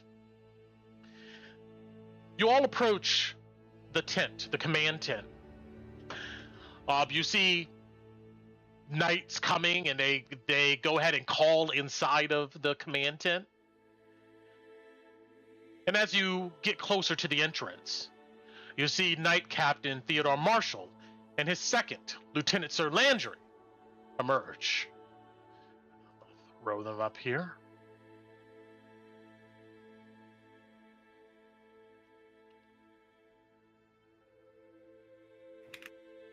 Bam. Landry.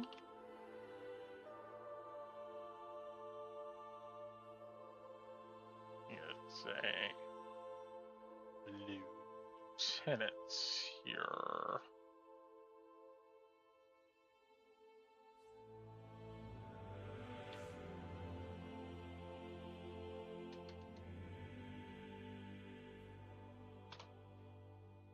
There we go, and boom. And the command tent.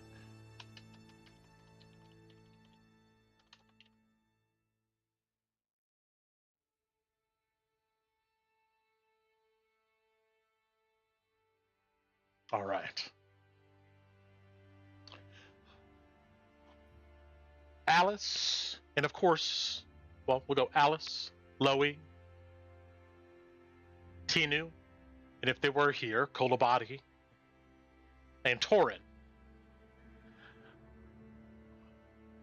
The Knight Captain and the Lieutenant, they scan your ranks, and soon as they see it's only you few, and they do not see Radley or his knights, a grimness sinks into their demeanor. Sir Landry is gritting his teeth and begins to flush red. Landry suddenly abouts face and storms back into the command tent. Knight Captain Theodore Marshall, with his eye patch, single eye, he looks at each of you, assessing your demeanor. He says to one of the knights standing outside, "I want absolutely no disruptions while we're inside." And the knight nods dutifully. Theodore Marshall steps aside and gestures for you all to enter the tent.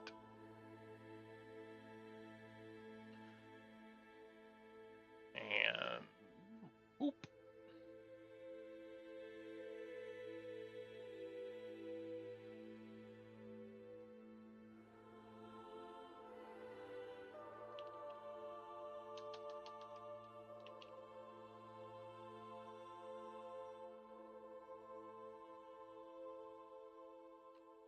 Let's go ahead and put Ophelia in here.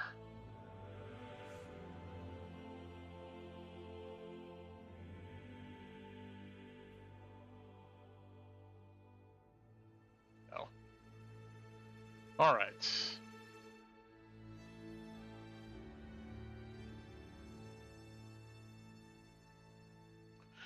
Now, as you can see, Ophelia Reed is inside the tent here, and she sits at a large war table, a lantern on the desk, and there's one like also hanging from the ceiling here, but they're extinguished. It's morning time.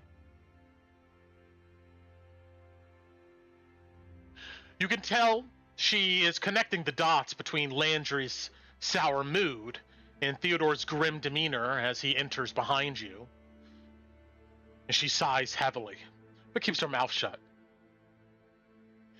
Theodore stiffly moves behind the war desk and sits down. You note his sandbox is out on top of this map of Drakkenheim. It's the sandbox he showed you the maneuver the Silver Order will attempt at Temple's Gate. Right now in the box are some various colored gemstones, cut into various shapes. They look to be forming, depicts like units and positions kind of away from a wall, probably designating a front line, a back line, and supply positions. On the map, on the Drakkenheim map, there looks to be some large tokens around a massive building depicted on this map. All of you notice that at the apex of the tent, there still dangles a flat metal ornament in the shape of a chalice held by two angels.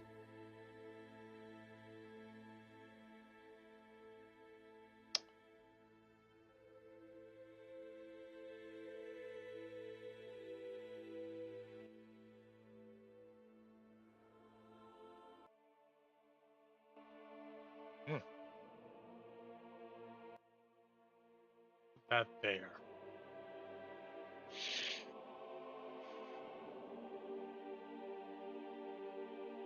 As soon as Theodore Marshall sits, Landry growls.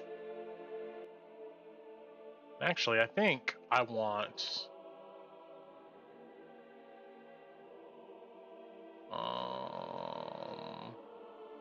I like this one.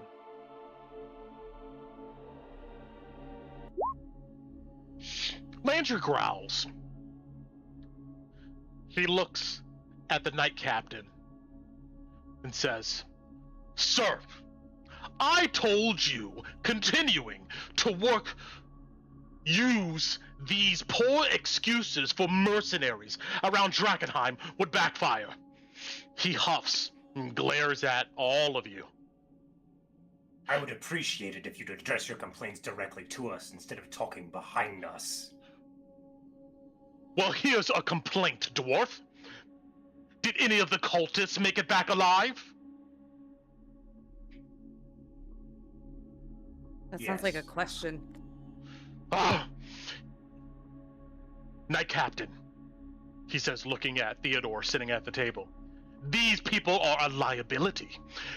A fallen priestess is in their ranks, looking at Tinu. And even you said they collaborate with the lizard man abomination that has jammed a crystal in his chest. We must alert Illyria and the High Paladin immediately, and then send out search parties, and then we should... Theodore, rubbing his temples, suddenly blurts out, "Bryce!" Landry blinks, hearing his first name. Theodore looks at him exasperatedly and says, "Shut up." Landry seethes. You can see his chest moves up and down heavily. His eyes return back to all of you with anger and suspicion. Theodore looks at all of you calmly, but his usual diplomatic demeanor has evaporated and is replaced with something colder. He sighs and gestures for all of you to sit and says, "I imagine you have a lot to tell me." We do. It didn't go the way we wanted it to either. Not by a long fucking shot. Please, explain. And at this moment, you can tell him, tell me what I need to really know. Like, think about this, is what you don't tell this guy. So take a minute and think about that. And what you tell me is what I'm going to use. So. Loey will not mention looting the paladins, because he hasn't told anyone else in the party about that. Okay.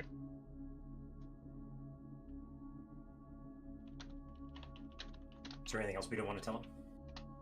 I'm thinking how Alice would frame it. Alice would leave out that last part where she stabbed. Okay. Garrison Hammond? She'll straight up. She will not. You tell him that? She's gonna where she stabbed Radley. She's going to keep that part out, but she is going to very much when the way that she tells about how the other what happened to the other paladins around her. She's going to make sure it's very clearly painted that it was because of them originally not listening to Tinu and not following orders, not falling in line like they're supposed to. Like she's, so she as far as like she doesn't unless anybody stops her. But yeah. I mean, so killed the other paladins because they would not listen. That's not how she says it. You're just asking for a quick thing, but I mean, she would. But yeah. Their disobedience got them killed, is what. Yeah, like that we did try. That Tinu did try. They didn't want to listen to Tinu, and the reason that we had to keep Thorn under wraps was because he just wasn't. He was attacking us as well, and so Alice was trying to do that, and she says this genuinely because she was doing everything in her power to keep Thorn safe to get him back, and they were getting in the way of that, and so at that they gave her no choice in the matter. So that's Alice's side of things. Tinu would say that we tried, that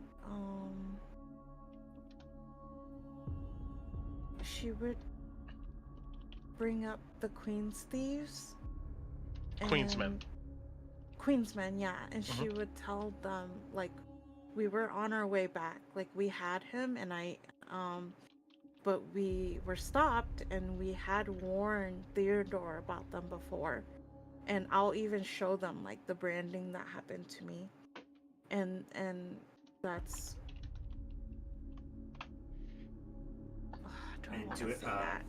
To underline this, Loey will also back up Tinu, saying they robbed us of not just Thorn's life, but also the healing potions that Ophelia gave Loey, and likely are responsible for Thorn's second death after Tinu brought him back with the diamond they gave us.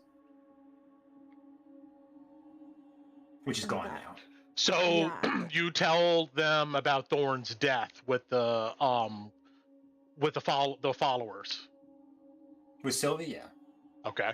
And that Tinu saved Thorn after that. And then I tried. You tell them that, like Dakota Jones, like Saul, that whole situation. Like them out there, no, and I then don't, Anar leaving. No. I don't tell them about what happened after we were knocked out.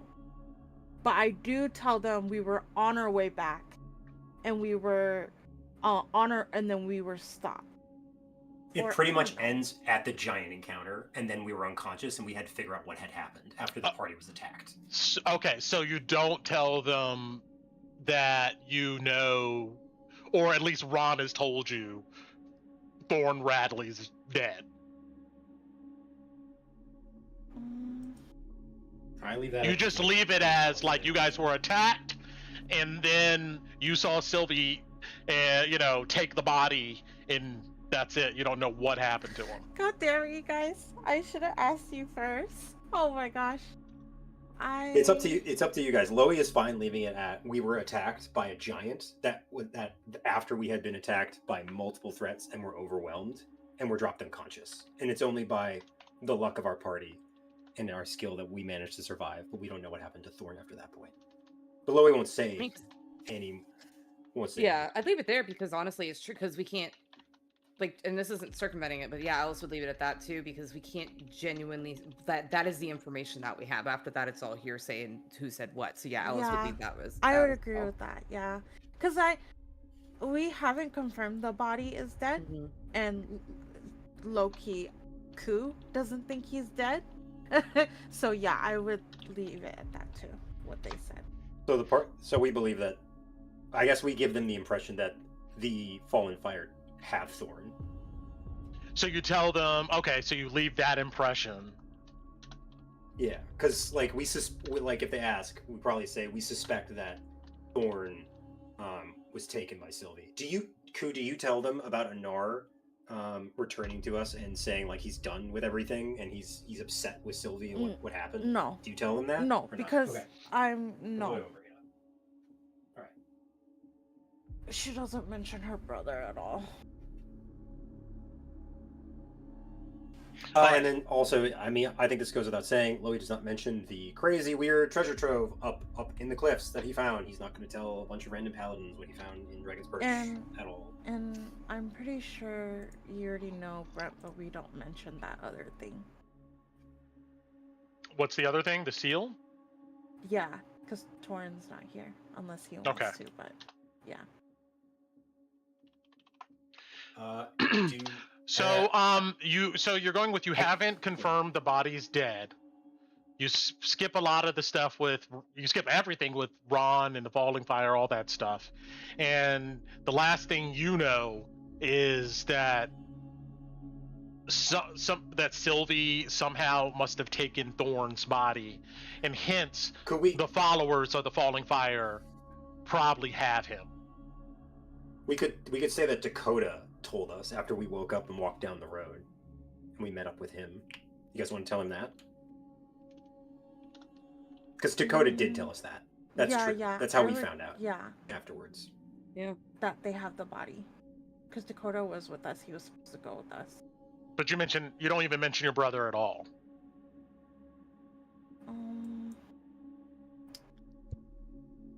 I would not mention my brother unless he brings my brother up. Then I will mention him. But the Tinu's priority is reporting their priority. And my brother is my priority. So that I feel like that has nothing to do with this. So if they ask me about him, I will respond. But if they don't ask me about him, I don't bring him up because he has absolutely nothing to do with them. Okay. And this situation. All three agents here of the Silver Order listen to you recounting these events. They listen intently. Ophelia, she's produced a notebook and is taking notes, and no one interrupts. When it's all said and done, Landry and Ophelia look at Theodore, who has his hands clasped in front of his face, elbows on the table. He's silent for a long time. Then he says,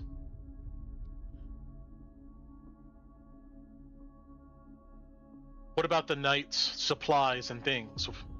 What happened to them?" I mean, their bodies are still out on the field, but considering their state... Landry goes, "Where are they?" I know the wall died along with one of the others when they disobeyed Tinu's orders by the wyverns on top of Dragon's Perch. and then the others are in the field outside of Drakkenheim proper. The farmhouse, I think. Theodore says, "Did you get your brother? Is he safe?" So I got him, and he got into he was arguing with the falling fire on the way back, and he's back at the inn now, where we were staying.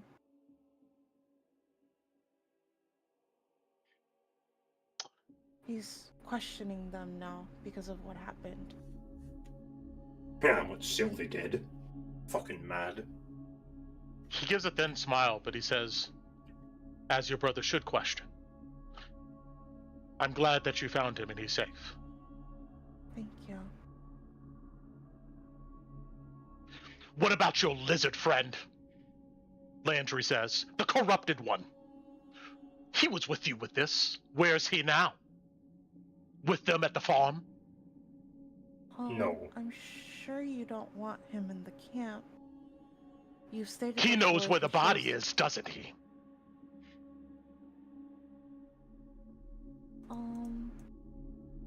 If Landry he was looks with at us. the If- night captain. I don't know if there's a body. We haven't confirmed.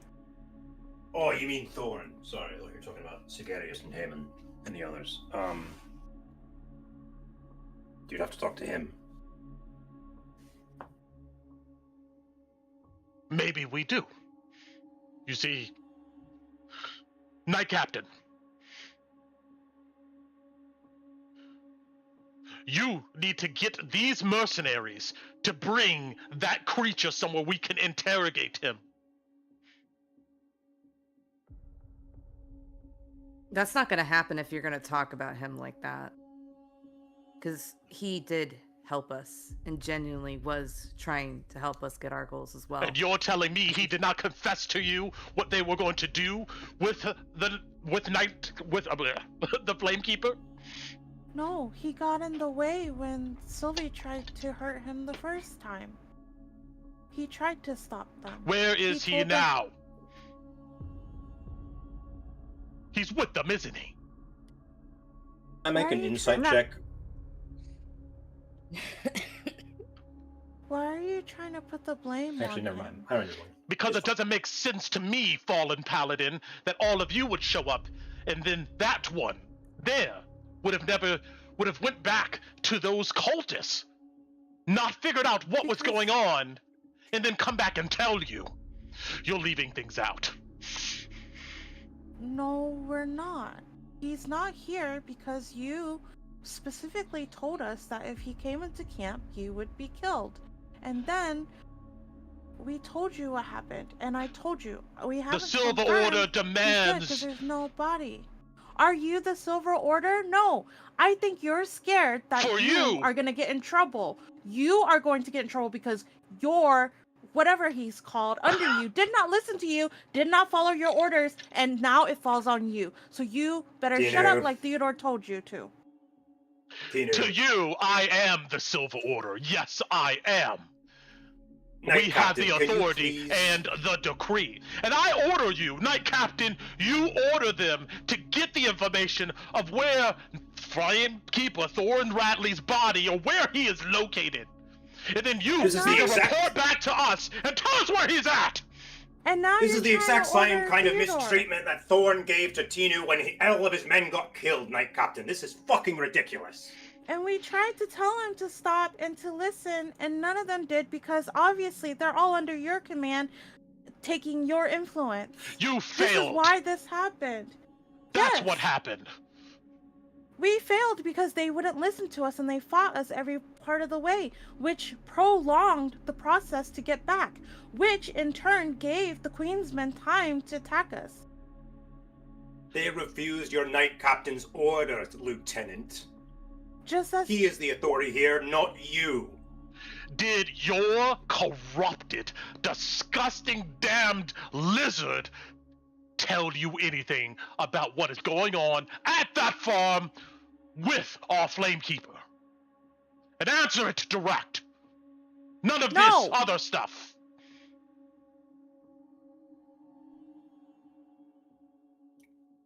No. He looks at Theodore. No. He looks and he says, suspects. Theodore, Knight Captain, this is why we don't work with mercenaries. No Loyalty. order, no loyalty. I'm not saying anything else with him in the tent. You need to get him out of the tent. He's just going to It's throw fine.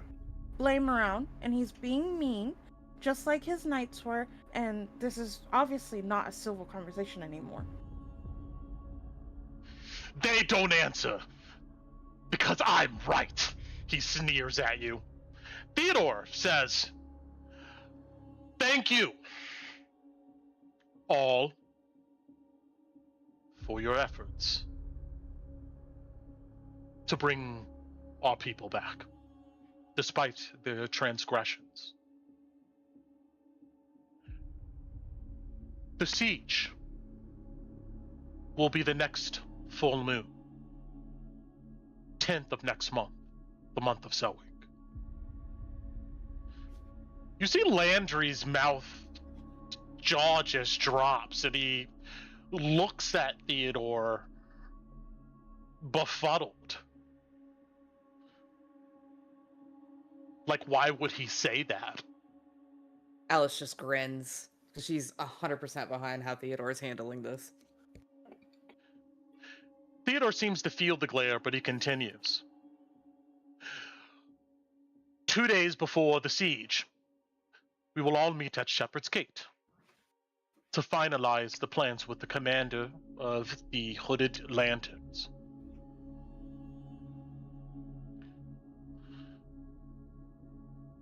Until then, if you need war horses, we can supply them for you. Same stipulations apply. You can house them here. We will take care of them. Or you can house them at your stay, but you'll be responsible for their upkeep. If any of you would like a griffin, we can supply that. There's at least a week of training involved, though.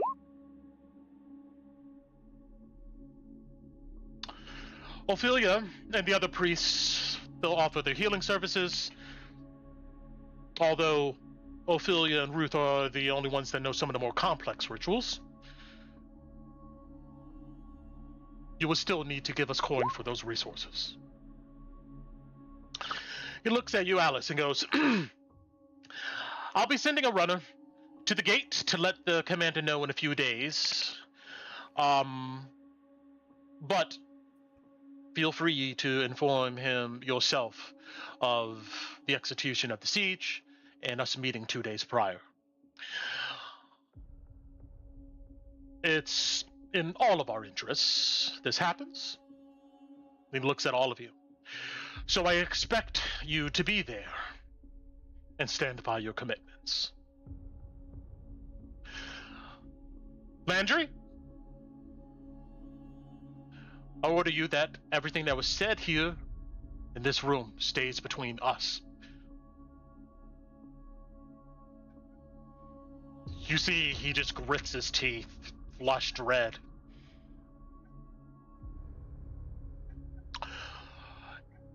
Theodore Marshall looks at Ophelia and nods at her and says, Flamekeeper Reed, please take our compatriots for debriefing. She'll show you how it's done, but essentially you'll be interviewed. You'll be under an enchantment that keeps one's mind focused on what was seen and heard rather than imagined. You'll be asked specific questions. Ophelia Reed here will record it, and that would be it. It should take about an hour and a half at most. We have coffee out in the mess area if you need it. And then, very gently, he looks at all of you and he says, thank you, Knifebites, for your service. Ophelia stands and gives you all an apologetic look, but indicates for you to follow her. Theodore Marshall Lieutenant Bryce Landry here, he charges from behind the tent and leaves out in a huff. Do you follow her? Hi. Alice. And if you want a sleight of hand check, Brent, I am more than happy to do this, just to try to get Alice's attention and to deftly and quietly communicate to Alice. But Loey flicks you a few hand signals, Alice. Yeah, roll me a step. Sure thing. Yeah, sure. First, you want stealth? Sorry, go ahead. Ash. I mean, like he like bumps you. Is that what you look over at Loey and he flicks you a few? While you're in the tent? When we're outside and, Okay. There's like space and we're away from. Gotcha. I don't want to do it in front of the night captain or the lieutenant. Okay. Well, Ophelia's like leading the front. Yeah. Okay, before that, because before Alice would leave, since Sure. Theodore looked at her with the whole like talk to Drexel thing. She said she's gonna say, you said you're sending a runner in 2 days. Yes. How soon will that runner get back to you?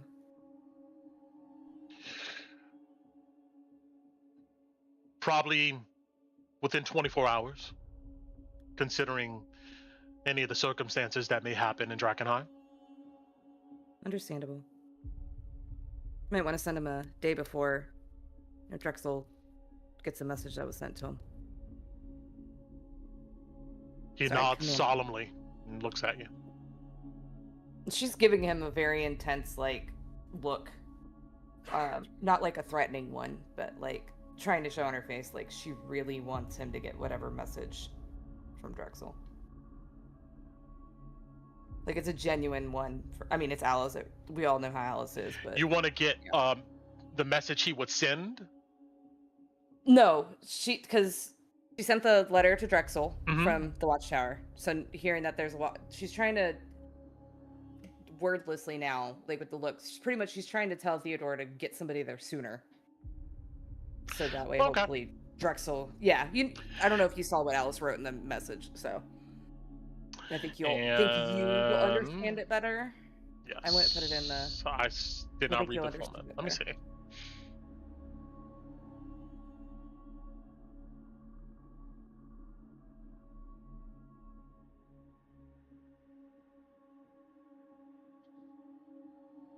I see.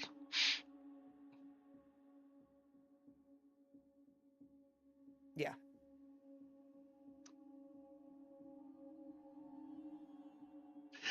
Theodore, he just purses his lips and he goes, I will do what I can. Thank you. And then she'll walk out. And actually, I changed my mind. I don't do that with Alice. Sorry, you're fine. It wouldn't help anyways. You can, Louie. I just wanted it because you were saying it was after we left the tent, so that's okay. Let me get out of here. Yeah, no, I'm looking at what Loey would do, and it wouldn't help. And he understands Okay. what's about to happen, so yeah, he can't help you with this. All of you remove yourselves from the command tent, leaving Knight Captain Theodore Marshall sitting in there alone, his hands clasped in front of him, looking down at this map of Drakkenheim. Now, debriefing mechanics. Ophelia leads you through a maze of tents away from the halo of the golden fire at the center of the camp, and she leads you out the south gate here that's on the map. And behind this gate, although it's not depicted, is where the encampment has expanded. You get led to some other tents here, past a bunch of milling about knights and flamekeepers. And she would explain that this debrief here is to figure out a timeline of events that led to the confrontation, the capture, and then loss of the paladins, and the quote appropriate recourse for such a thing. But she doesn't say anything beyond what that word there, what that means. And we're not going to RP this. Instead, I'm going to have you guys roll me a group persuasion or deception It's your choice. If you roll a deception, it's a disadvantage because you are in an enchanted area. And the DC here is 16. And failing this roll means that notable NPCs of the Silver Order will view you with suspicion, and future charisma-based skill checks will be made at disadvantage with them until at least after the siege, maybe longer. Succeeding is just that you don't get that, I guess, debuff there, you can call it. If the group check fails, the PC who rolled the lowest will roll me a d4, and I have a follow-up question for them. So everybody roll me a persuasion or deception. DC 16 here. Oh no. Okay. Can first question, can Tinu guidance herself? Yes. It's a sacred flame. It's a holy Oh, spell. I okay. figure she can. I'm going to Sure. I'll guidance say you give myself. yourself a moment after hearing this explained. Maybe you're not the first one in line. Yeah, you're able to go ahead and guidance yourself. I'm not lying. I'm not lying. I'm not lying. I don't have that spell Yeah, prep. are we Otherwise, I do- would have cast it on Hattie. We all have to roll the same thing, right? No. You can choose persuasion or deception. Your choice. It's just that deception is at disadvantage because of the zone of truth. Fair enough. Who wants to go first? I'll roll persuasion, sure. Fuck. Tito did. Oh no. Well, it's a group check. Hold on. Hold on. Oh my god. I'm so sorry, you guys. Now here's a question, Ku. Do you want my inspiration, or am I using it on my roll? Because you get guidance to it. I don't. And I'm more than willing to give this to you if you want it. No, Up it's to you. okay. If you don't want to, It's I will. okay. Okay. All right. This is a I'll group control check, right, myself. Brett? Yes. It is. Yeah, Looking yeah. for 2 out of 3. It's okay. It's okay. I had guidance, so. All right. That's one success. Thank God for Reliable Taliban. Yeah. All right. And I'm so we sorry, got you one more. guys. I knew. I'm going to use my Okay. inspiration. Please, please. Now here's the fun thing. It's tied. Oh yeah, that's true. It is tied. I want So to give really ask me Tinu. questions. Yeah, I want to give Tinu my heroic inspiration that I've been saving Oh, shit. since our Oh, are talk you a sure? long time ago. So, Sure. thank you You, for all my right. Mark it inspiration. off. Okay. Done. Roll Thank natural you, 20, girl. Ron. Come on, Tinu. Oh yes, 18. Oh, thank God. +2 Thank from you, guidance. Ron. What's your guidance? Oh, no, dirty 20. Okay.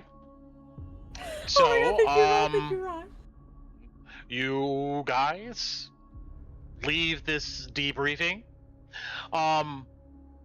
Ophelia, she's one of the people. Actually, she's the person who does this, and you see she's pretty clinical with it, as this is not her first time doing this type of exercise.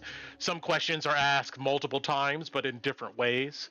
But when you're done, she just looks at her notebook, and she doesn't give you one way or another of how she feels about it, but just mechanically, you don't have that debuff, so you're good to go. Now, you guys wanted to do some greater restoration stuff here? Is that what I think? Yeah, Tinu We can would mechanically ask do that. Ophelia about it. Yeah.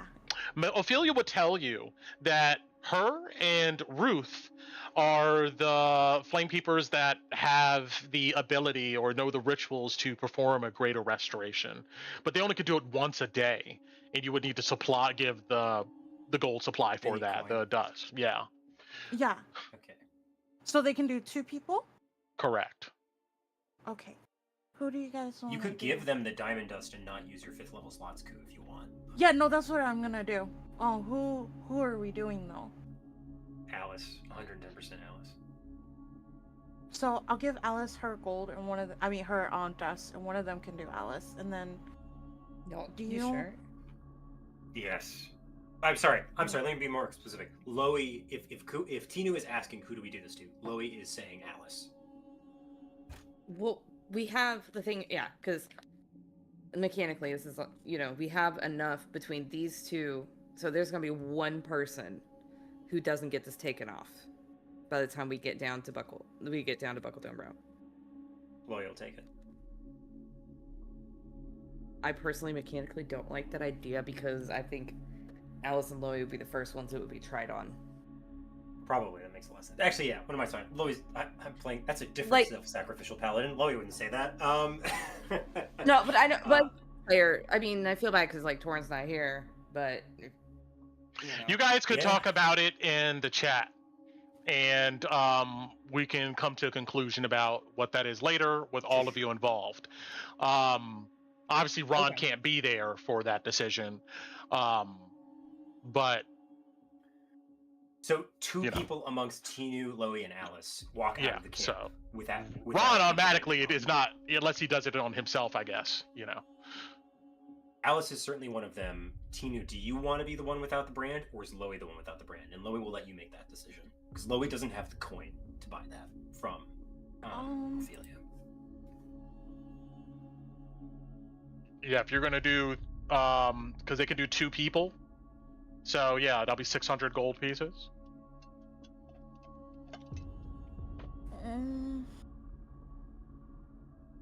I mean, I'll take it. I just don't want to be. I mean, I'll be greedy about it. I don't want it on me, but I don't want to fuck somebody over, like as a player. But Well, Alice you would- spent your money. No, I think it I- makes sense. Let's I leave think it for the totally. chat. I don't want Let's it. leave it for the chat, Sure. and Okay. you guys can talk about it later. But we can say that got done, and we can do those expenses. All right. I have one side question for Ophelia that happens after the whole thing. Mhm. Loey does feel bad about not bringing Thorn back, and he asks Ophelia, "Would it help if we find him or his body and brought it back? Would it help? Would any of that help? Would it matter at this point?" Ophelia would say it would definitely help if we had his body. Now, granted, we don't have a lot of resources here for more powerful incantations from the divine light, but back in Ilaria, there might be a chance if someone wants to spend that amount of gold to maybe bring him back, but even then, not so much. But let me put it this way.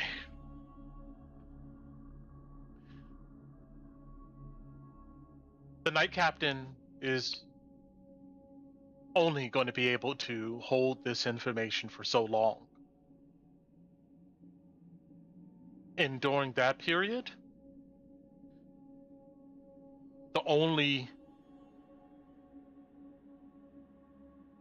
he's still in control of winning Temple's Gate.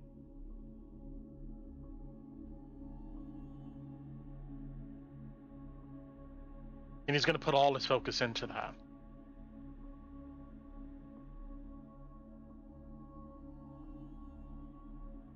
And then if we don't see Thorn Radley's body at all and it's gone, it's going to press him to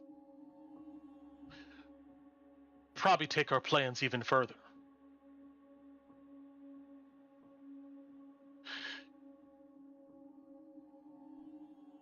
You can't lose people of that stature, then show up at a council in Ilaria without some type of results, and it's been a long time. But he's a devout man. He will give it to the faith. He'll worry about it. Well, he'll give it to the faith. And We'll see what we can do then. I fear for anyone who stands in the path of the Silver Order and our goals, especially when this is on the line. Can you secure a diamond worth 500 gold?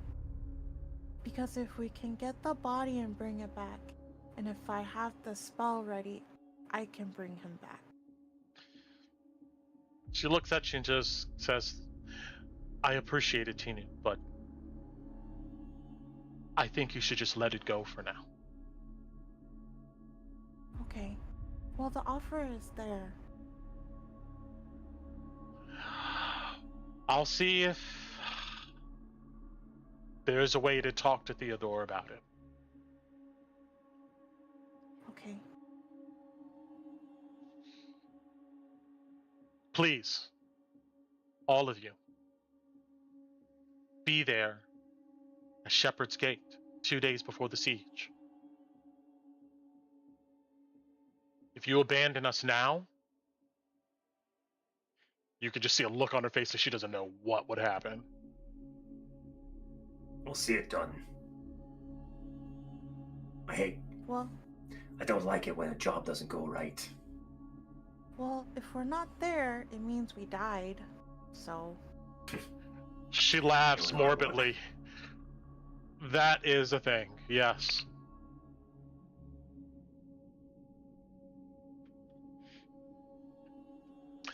She would lead you guys to the exit of Camp Dawn. And you guys would return probably back to your guys' hideout, I guess to meet up with Ron, whatever that designation place. But Ron! Oh, we're meeting at Crone's. Oh, I'm sorry, Smith and, yeah, I'm sorry, yeah, the smithy. Ron, back in Emberwood. Yeah. What do you want to investigate?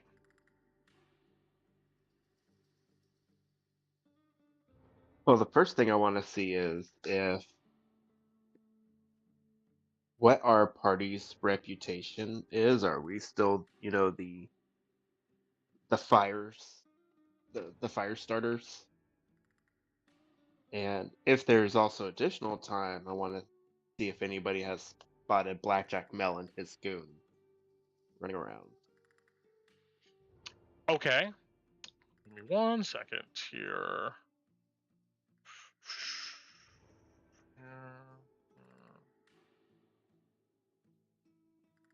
Okay.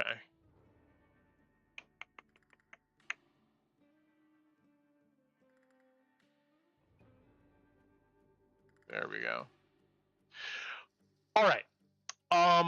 Your guys' reputation. Okay. Roll me an investigation. But roll me it at disadvantage.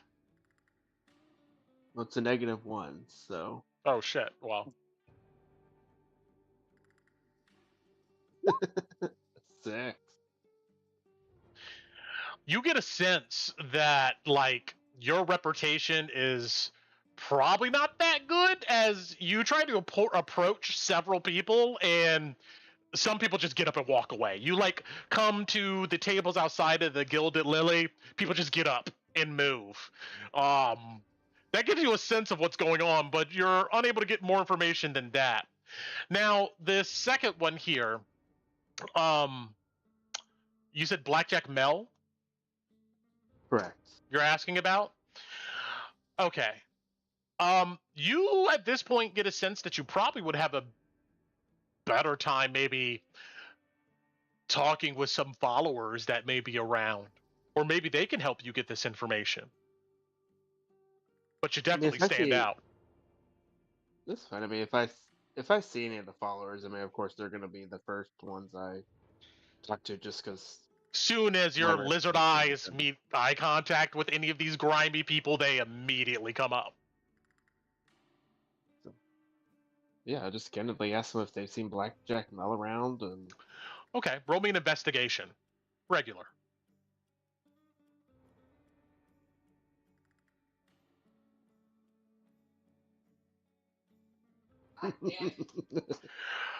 Unfortunately, nobody seems to have really seen or noticed anything with these rolls. But while you're meandering around, you feel something tug at your back.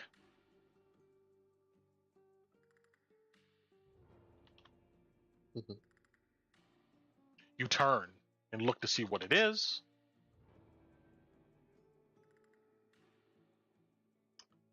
And you see, I thought I had a separate picture of this. Guess not. But third picture from the left. You see a goblinoid figure, hunched, almost walking like a chimpanzee. If he stood straight up, he may be about 6 feet or so tall. But you turn around and kind of look down. He's maybe about 5 foot and some change and whatnot. And you see this greenish creature looking at you. And I look back at him. You see he looks around, and then you see he's carrying what looks to be like a satchel, but it's really just a sack. He digs inside, and he takes out a piece of paper, and he hands it to you. Is it the note? Yes, it is. Ron nods to him, says they'll be. Assuming what, this is probably about 2 hours of me talking around now. Yeah, it's been a minute. Like, I expect probably at least another hour, possibly more. But we are all gonna meet at the Growing Suns. And would you like me to walk you over there? He nods. And this guy's just And- wearing like rags of a tunic. Bare-chested, muscular dude. But yeah, he follows you. Ron will head over there, and I think the girl's name starts with an A. His daughter, Emma. Sorry. Yeah, you get to the Crow and Son smithy, and you see working there, I'll go ahead and drop everybody, is Peter Crow, the oldest son, and of course Tobias Crow, the owner of this place. And I'm going to drop the entire party, and I'm going to say all of you meet up in this area, along with Tick, who's here with you guys. The Expedia things, I'm not going to drop him on this map, but know that he is here. But Tobias, sees you first, Ron, as you approach, and does a double take. You see he grimaces. What do you need? We're just meeting here with another group before we go to Drakkenheim. But is Emma around? He looks at you and his eyes narrow. He goes, yeah, she's around. In a room. Give a mother hell. You think kids would like to go outside and run around and play these days? No. Just sits in the dark now. That's fine. I'm go speak I with her. real quick. told your friend, the one with the red hair, to check on her and make sure she was okay and see what was up. Did that happen? No. At this point, the rest of you show up to see Ron and, Tobias going back and forth. But yes, please, all of you are together. So Ron will just stop and tell Tobias, like, she asked us to do something we haven't had time. I was just letting her know that we'll be by soon to help her. Of Maybe course, of that'll- course. Nobody that'll has persuade- time. No, fortunately. What do y'all want? He says, looking at all of you as you walk up.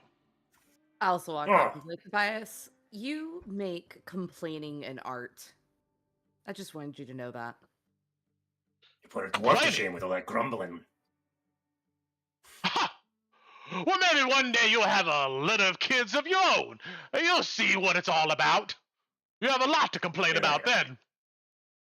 You're right. I have no idea what it's like to have a loved one do stupid things. Exactly. He just nods. Alice turns away and shuts the hell up. What do y'all need? What do you want? We have to go inside. And, I have to buy some equipment. All right. Well, you come inside, and so does Peter Crow. You note that it's not depicted here, but the pieces and stuff that you supplied for his bullet press and whatnot, it's all set up here. It's an elaborate machine. We're gonna go ahead and say that it's just towards the back, maybe in the forge, maybe this corner and whatnot. You can smell the smoke and gunpowder in the air. It looks like his shop has been doing okay. It looks like there's been some upgrades around. Well, good to see you're doing well. Ah! Once I started being able to pull out the bullets, faster, I've been having some other fools like yourself who like to go down into Drakkenheim want to buy some. Well, let's do the quick thing up front. I could use another, let's make it 60 rounds and 10 vials of gun oil, all told, with Drakkenheim prices. And I'm assuming I still get the deal on the firearm ammunition, by the way. That's still at half price or normal cost. No, it's at full price. That's what it is. What? I provided you that bullet press. And Well, you promised fine. It's at not the half price. It's at, take 20% off. You're lucky you get You that. said... Your friend here You said- abandoned my daughter. And that hurt my feelings. Abandon? Aye, she was doing good. talk- She was happy. She felt like she had a work to do and things. And now all it is whine, cry. She won't even go ahead and take a bath. She smells. If she goes upstairs and she figures it out with her, will you give me back the price you promised and keep your bloody word? Aye, you get her out the house and onto these streets? Yes. Let me look over at Eddie. This guy's a hypocrite. Alice That's Alice about didn't to- walk in. Alice Oh, did not okay. walk in. Alice went to go find Emma with Ron. I was just letting this play out. But Alice Okay. is not there. Nah, she's probably handling it right now. Listen, the other thing. Tito, get in here. Yeah. Don't forget you Could have that come in powder here, keg. lass? Jay, don't forget that Tinu has the powder keg in her Oh, that's right. bag of holding. Should probably. We might need that. Actually, depending. Wonder if we want to sell that. As you come in, Hi. Can you close the Aye. door, lass? Yeah. Okay. Close the door. Talk about a reputation. All I've heard over the past few days is Knifebite this, Knifebite that. Yeah, we're famous now. Aye. Around these parts. You don't want to be famous, but anyway. I was wondering, do you do lacquer work, blackening, resizing, that sort of thing on old kit, salvage stuff from the field? He raises an eyebrow. Well, I can. How much would that cost on, say, a few breastplates and a suit of full plate? He thinks about it, and I'm gonna say that to make that modification on this items, it will cost.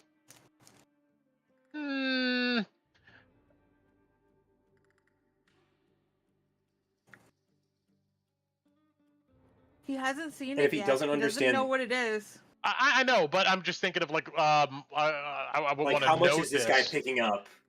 What Loey's putting down is up to Tobias. 'cause if You not- get a sense that he has no idea. He's just thinking you're talking about just regular shit. And he's thinking, and he goes, if you already have the item and stuff, and it's in good enough condition, probably about half of the cost of whatever it is. Make him sign a contract, Louis. half the cost Aye. just for lacquering. Well, if you want it done right. All right. Well, we should show him. You know how much coal it costs to keep all this up? A lot, okay? I get it, but you're asking for a lot of coin. That's thousands of gold you're asking for. Well, what are you trying to do? Is it a shield? I don't know, a breastplate? Loey, Tinu, could you reach into your backpack real quick? Tina gives Uncle Louis a look like, what are you talking about? So she like gets the bag of holding and thinks of a shield and pulls it out. And she sees that it's one of the paladin's shields. And she gives Uncle Louis a look like, what the fuck? Where did you get this, Uncle Louis? No. He immediately shakes his head and he backs away from it like it's cursed. You're out of your fucking minds. You need to get rid of that. Loey motions for you to put that back in the pack, Tinu, if that's Tobias's reaction. Yeah, she puts it back. But she's still looking at Uncle Louis like, what have you Anyone done? ever finds out that I'm working on that stuff by the Silver Order, you can't sell their shit. I mean, just like you need some papers and writs to cast spells and stuff around these places. You can't sell the stuff that's stolen or found, or I don't even want to know how you got it. All I'm telling you is that I'm not about to have one day, I don't know, some auditor come up in here or whatever they do and put me under some spell or some shit and talk about stuff. You take it to Buckle Down Road. So that's a no then. Not that. No. Something else. All right. Don't worry, Tinu. Don't worry. It's perfectly good salvage anyways. It's not like they were using it anymore. Hey, I know a guy. Well, it's not a guy. Want to understand? Down the Buckle Down Road, there's some kind of savant out there. Someone who's able to take all types of shit, make stuff, change stuff. They call it Tig Shop. How much is he going to charge us? Huh. Depends on how well you know them, I imagine. Especially them types down there. Maybe you got something to trade. If it costs as much as buying a full new set of full plate, there's no freaking point in paying him. Well, you tell him that. I'm just saying. Look, the reason I come to you with it is because you're a good smith, and you've got a good forge here, and you do good work. And I trust you like you trust us to help with your daughter in this moment.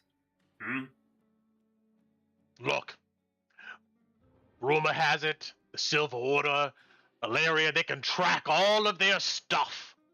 One day, somebody is going to show up here, and they're going to have a nice little book, and they're going to have maybe some cuffs, and they're going to want to take me off somewhere to talk about shit, and then say I owe them who knows how much gold. I'm not doing it. But, hey, I've been thinking, though. He wags his finger at you.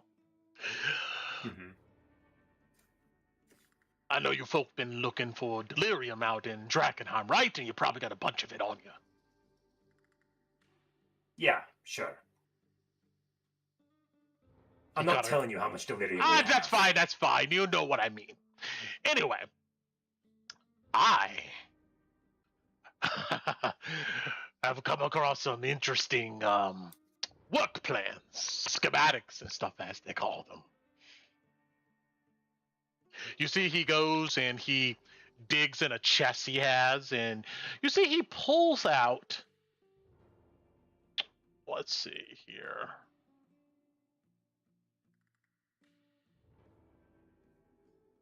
Do I have this image? I think I do.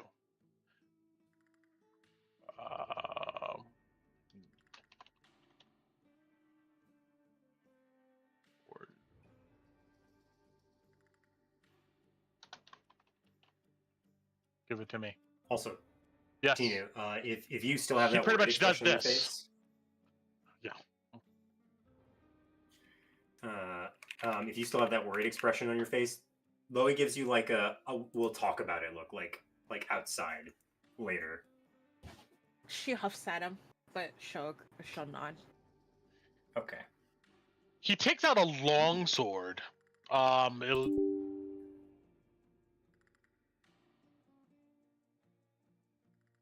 It looks to be made of like this meteoric iron fused with delirium dust.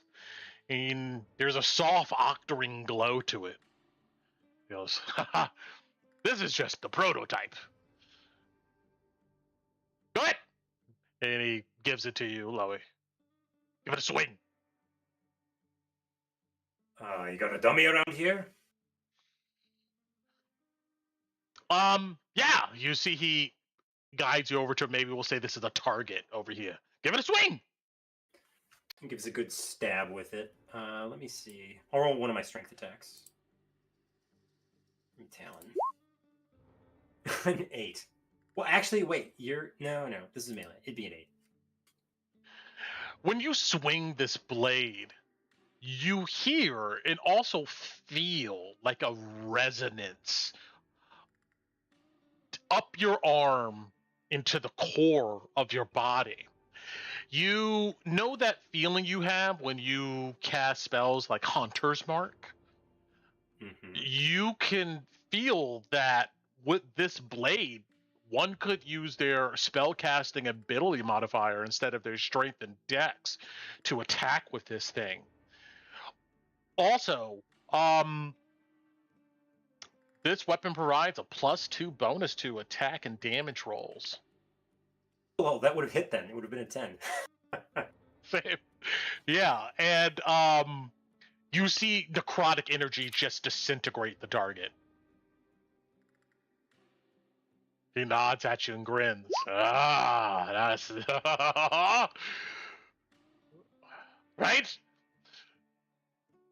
How much would Are you you pay good? for that? You should Couple. let us go test it on the field. No, I know what you're thinking. I heard you. How much would I give it to you for? Not free. I'm not a thief.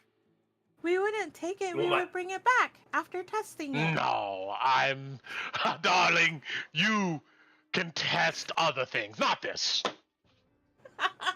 Sorry, Do you want my Louis, honest left out. opinion, Tobias? Aye. He thinks. He nods. Considering your market and your competition with Aldor, which is the market you're burning into, I'd say around 3,000 gold. And he comes back and he hands him the blade. 3,000. That's a bit low, don't you think? I was thinking about $5,000. But You might be. That's what Aldor will charge. Yeah, you If have you want to to beat him in undercut competition. Exactly. You need to Otherwise, be able to why offer would they it. come here? Yeah, they would just go there. oh, Aldor, he sells all the stuff that everybody already knows about. This right here, you're not gonna find it in the market over there unless you sell it to him. Yeah, You but want to go if for you... niche? How about this? That's up to you. He takes out a meteoric iron shield and lets you hold it. Mechanically, when you're hit with a melee attack or ranged attack while wielding the shield, you can use your reaction to absorb residual energy from the attack. You suffer damage and the effects from the attack is normal, and the shield gains a charge. The shield can have a maximum of 5 charges. Unexpended charges are lost each day at dawn. As an action while wielding the shield, you can expend all its charges to release a forceful blast on creatures within 10 feet of you. They must make a DC 15 Constitution saving throw. On a failed throw, they take 1d6 force damage for each charge in the shield and are flung back 10 feet and knocked prone. Holy shit, Tinu. This is amazing for you. I mean, if we get you to use a shield. I know, right? Now this, I was thinking 3,000 gold. Yeah, but there's magic items that can do similar things. That's why we were saying. Ah, you're you trying to need to tear a find- small business down. He waves No, you I'm not. I'm not. I genuinely think these are amazing.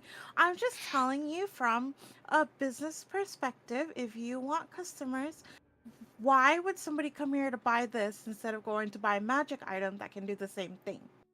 The only thing You you need have to is be- the What cost. can do this? Tell me what can do this. Well, He I bangs on I the don't shield, know. and then he releases the charges and blows like a bunch of shit everywhere. I, Huh? I I cast thunder, whatever thunder wave. No, I don't have it, but but I tell You him say about a that thunder wave? spell. Well, not You're Yeah, everyone there's is religious, okay? Yes, but there could probably be magic items that do that, like magic Probably. items. Like this one? Look, wait, hold on. Tobias, look at me. These items are of pristine quality. I agree with you. But it's a good idea for you to get an eye on the market you're coming into, and Aldor is part of that market. In fact, I would say he is your main competitor. If you want, we could, at your discretion, attempt to investigate whether or not he has similar items and what prices he's putting No, them at, don't bring so it up you to can that then- oath. Because he didn't Well, I go would- looking for it. Well, we could find out similar things that he's selling for it. Like Tinu's spell. Whatchamacalls it, Tinu? Thunder, whatever? Oh, it's not my spell, but it's a Look. spell called Thunder Wave. Do what you want. That's fine. If you find something interesting, let me know. He shows you one more thing. It is hardened delirium tipped arrows. This piece of ammunition is refined with delirium. A creature hit by a ranged attack using one of these arrows takes an extra 3d6 necrotic damage. They must succeed on a DC 15 Constitution saving throw or gain 1 level of contamination. When it hits a target, the delirium tip crumbles. He goes, I was going to let these go for 50 gold a pop. 50? I have bolts too. Can you make bullets like this? Or can you make gun oil? Now you're thinking, well, I have some gun oil, but bullets, I'm trying to get that together. I You know, mean, I can usually use a some- bit of delirium for some tests. If you can get that effect on a gun, I'd pay 50 coin a bullet. Really? All right, well, he adjusts his goggles on his head and he goes, how about this? You get me. I think I'm gonna need a little bit for a good test run. I would say this. And where's the cost of that? Here we go. You get me either. Give me a delirium shard, one of the big ones, worth about 500 gold or so. You bring that to me, I'll be able to play around a bit, and I'll sell it to you when I get it right, which won't take long. I just need a little bit more delirium here. 25 gold. Why not? Wait, so he wants you to get him the delirium and pay on top of it? I'm giving a discount, darling. You know, you hate businesses, don't you? I can tell. I was just thinking about being fair. That shard is She's just- 500 gold. She's just haggling, Tobias. It's a good pastime for any wise customer. I see. It's good practice for you. Hmm? Tina smiles. He gives you a side eye, but he shrugs at that as an admission, probably right. I'd probably pay 25 coin for the delirium-tipped bullets. I And the need shard. get me a shard worth 500 gold. Bring here the shard, not the coin, the actual shard. All right? Okay. I have a A big particular hunk. use in mind for that. Oh no, Brett, I'll get you your poison. You got Is it. this while Ron and Addie went and talked to Emma real quick. Yeah. Okay. Because Ron would ask him how much he would charge for something, but You can we'll get say. to I it mean, this time. what it is. Let's. Oh, Yeah. Let's move Ron through was that. So yeah. what would you say? You know. Like, how much would you charge to make me a staff? With that as its score. A staff of And Ron delirium? showed- No, not a whole staff of delirium. Just with the core, and Ron just holds up his quarter staff. Kind of like the long sword, but a quarterstaff instead. What Ron's asking. Let me see. If it's an option, if it's not, don't worry about it.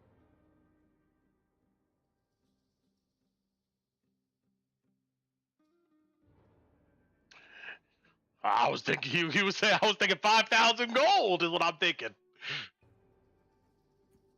It definitely takes the time to get that kind of money. But hey, maybe we could talk more if you bring me a lot of delirium. You know.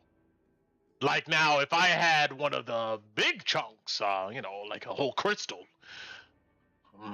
like the size with his hand like he's holding a watermelon. Or a geode? Oh, well, no, don't bring a geode up here. I'm pretty sure the Silver Order will probably come and take it. But a crystal, maybe 2 crystals, and we could talk about some discounts. I know a place that has plenty. But if there's not anything else with that, I'm going to move it along here because I want to get us to you guys on the road. To the Scarsmith. Yeah, and I'm just going to pay the gold for the gun oil and the bullets, Brent. All right, no problem. He's able to do that exchange at normal prices. I will wait until Alice comes down to see if Emma comes with her before he pays 50% off for the bullets, because Eloise's hoping that Alice will be able to convince her. Yeah, Alice, you go down the streets to the house of Tobias Crow and his wife, and you find yourself back at the ladder that leads up to this kind of attic space, and nobody interrupts you, nobody stops you. You can hear Tobias Crow's wife inside, like screaming at other little kids and stuff. But yeah, you go up there. I don't know, knock on a door, or do you do anything specific? Alice would just walk in because she knows where Emma's room is, and Ron's with her because Ron said he was going to. So no, Alice would just walk, try to open the door, see if it opens. You open the door, and a dagger flies by your head and slams into what looks to be a target on a wall. Alice just grins and claps very happily. Like as that had happened, Alice had like ducked and like put up her cloak to like, cover herself in case it had come. But she goes, ah. The image on the wall looks to be some like shadowy creature. What's that? She'll look at it closer. It's what I saw up at Old Zoya's. What do you want? I also kind of like give her like a snarky look back. Fuck you talking to me like that for? She just sighs heavily, and she gets up off the bed. She goes over and grabs the dagger out of the picture and sits back down on the bed and just plays with it. Did you go up to Old Zoya's yet? No, I'm not going without you. We've been busy. Her eyes go wide. I can't go up there with that thing. You said you were coming. You remember that what she intended, and I don't remember exactly what I said, but she would go up there to see it's gone, but she's not going to come up there with you to I know. whatever. Okay. Oh, okay, gotcha. All right. Oh yeah. In that case, roll me a persuasion. Yeah. Alice is gaslighting her 100%. Gotcha. I was just like, are you sure you want to be a little bitch about this? 18. I did, she says. Yeah. You're gonna go with me and Braun and the rest of us. That's why you've been practicing with your dagger. You're getting pretty good. You'll be able to protect yourself. That's where true freedom comes from. Remember me telling you that too? Why am I going to go up there when all of you have the weapons and the magic and all of that stuff?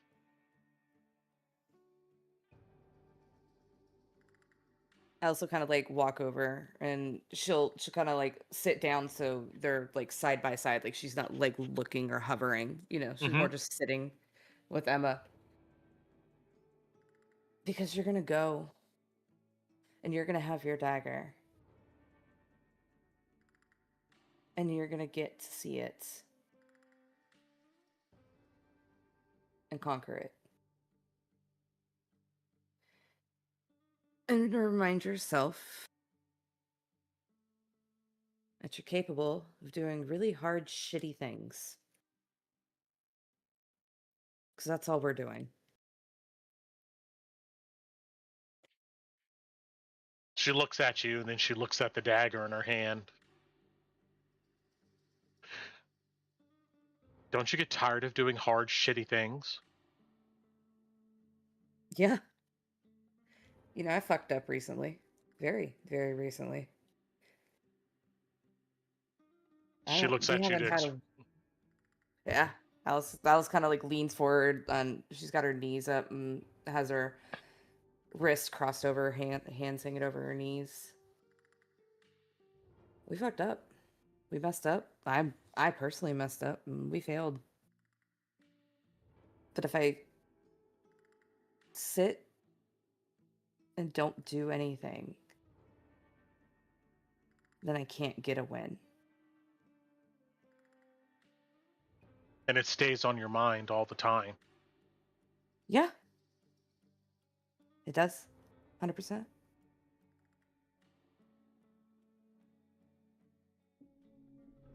You gotta...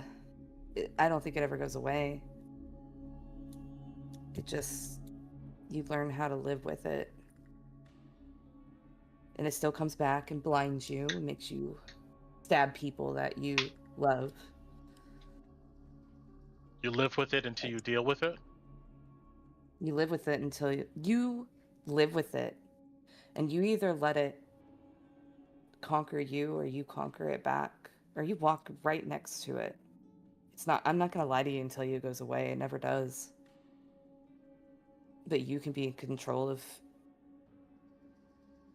how you are with it. And She better. sits quiet for a long time. But then she says, well, when are we going up there to deal with it?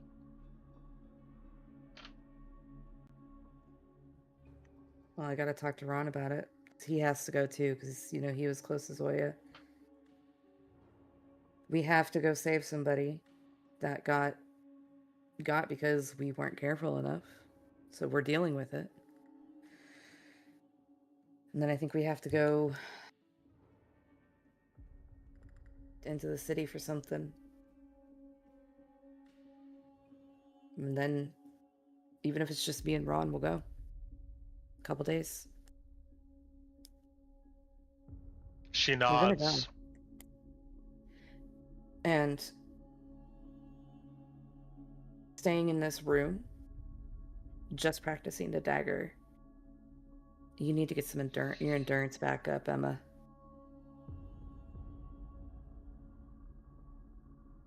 She shrugs like she's not sure what to do with that. I bet you can't run as fast as you used to. Are you okay with that? I can run fast. I mean, you've been sitting in here for what, a week now? Your muscles have atrophied. You're just slothing away.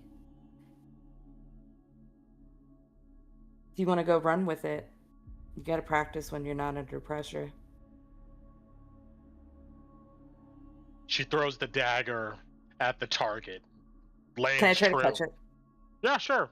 Go ahead and roll me in athletics. Athletics? Or acrobatics, your choice, yeah. Acrobatics, okay. Alice will try, like, as she's going, like, she's not to keep her from throwing it, but, like, as she goes to throw it, Alice is going to try to catch it out of the air, trying to prove her point. 22. With a 1, insane. Reliable Brent, I can't do magic, man. Okay? This is my magic. You snatch it, like, almost, like, before she's even able to throw it.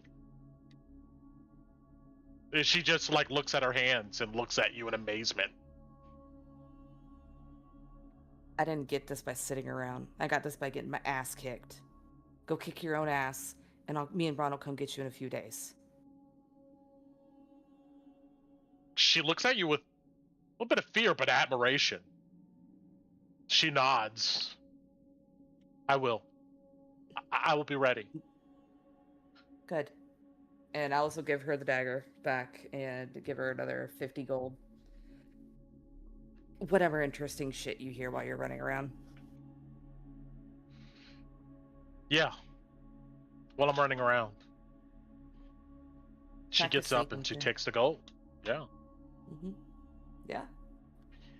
And with that, Sorry, You Ron. leave? Were you out listening to all of that, Ron? Yeah. Alice will leave. And she'll leave with the door open. Yeah, bro, just starts. Walks out with Alice. Said everything he needed. He would have and more. take inspiration for checking in with her, Alice. Yeah. And all of you meet back up in the center of Emberwood. Ticket's with you guys. This strange goblin. He hasn't said a word. But if you look at him, you can see that there's an expecting look in his eyes. You know where we're going, Tick? Louis says. He nods and he gestures for you to follow him to some of these cottages here. There's more people meandering about. I'm going to say that all this took about 4 hours or so, like the entirety, from the morning till now. And he takes you to the center of the cottages area, where a bunch of adventurers pretty much pay some coin in order to stay. There is a trash bonfire going on here. There's a bunch of other unsavory types, and yeah, this is another one that's take forever to fucking load. And I'm gonna drop you guys as tokens in a second. Here.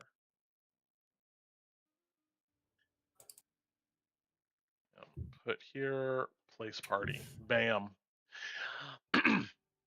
You know, there's some other unsavory folks here. When they see you guys come in, though, they all get up and leave. Tick sits on the bench here and looks on the ground in the dirt. You see he pushes away a bunch of the pebbles and stuff. And you see that he draws in the sand what looks to be a rough area, probably of Drakkenheim. And he generally shows you the route that he would take and where this entrance is. But he indicates to you, you get a sense that there's probably more to tell when you get there. But to put it on you guys' map, though.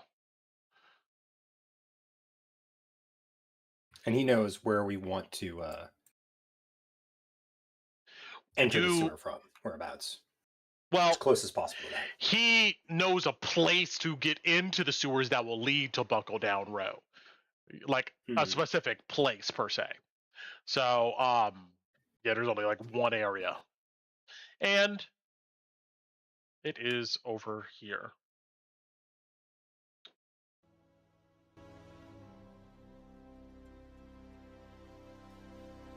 Interesting. Well, that's still relatively close.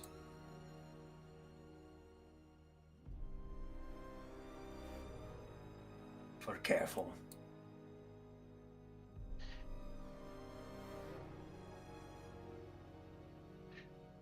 You see, he gives you guys a thumbs up, as in he's ready whenever you are. Lily turns to the rest of the party. If any of you have anything you need before we leave and do our mission and go to the Scar Smithy, now would be the time to speak up, because we're not going to be back until we either have Eloise. And Lily just stops. And there's the sentence there. Uncle Louis, why didn't you just give the armor back to the camp? What if they would have given us actual armor that we can use if we explain the situation? Gonna give us charity, Tinu. And that armor costs 800 gold a breastplate and 3,000 gold for the walls. I am not giving that to a bunch of trumped up zealotous paladins who don't care if we live or die. And we need to live. It seemed like they cared that we lived, because they wanted us there for the siege. We need armor, Tinu. And we're making use of it. And I recommend you wear it when we're on the mission and out of Emberwood. You and Torin. She kind of frowns at that, like.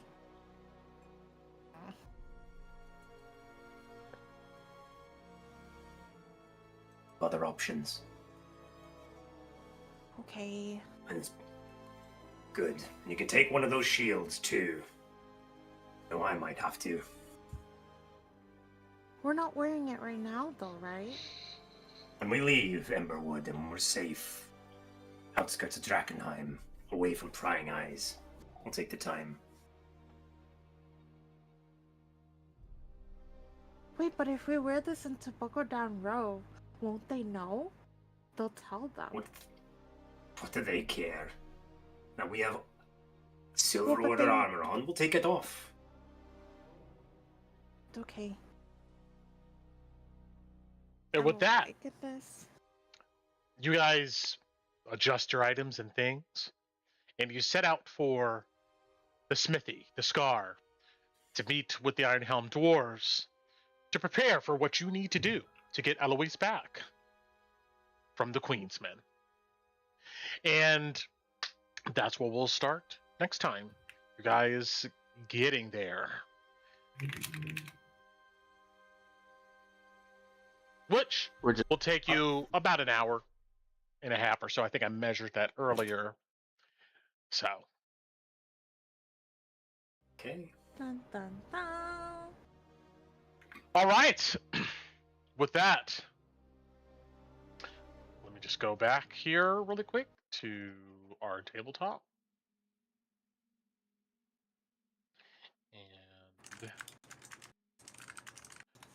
And Brent, does Tobias give me back the 50% when Emma comes down with Alice, or does he only go to the 20? I'm cool with either. I don't want to argue. Oh I no, just- no, I no, just he wanna doesn't. give Yeah, you- no, not yet. No, nobody's. Okay. Yeah, reported to him. Alright. Any situation has been resolved. So yeah, he doesn't. Fair enough.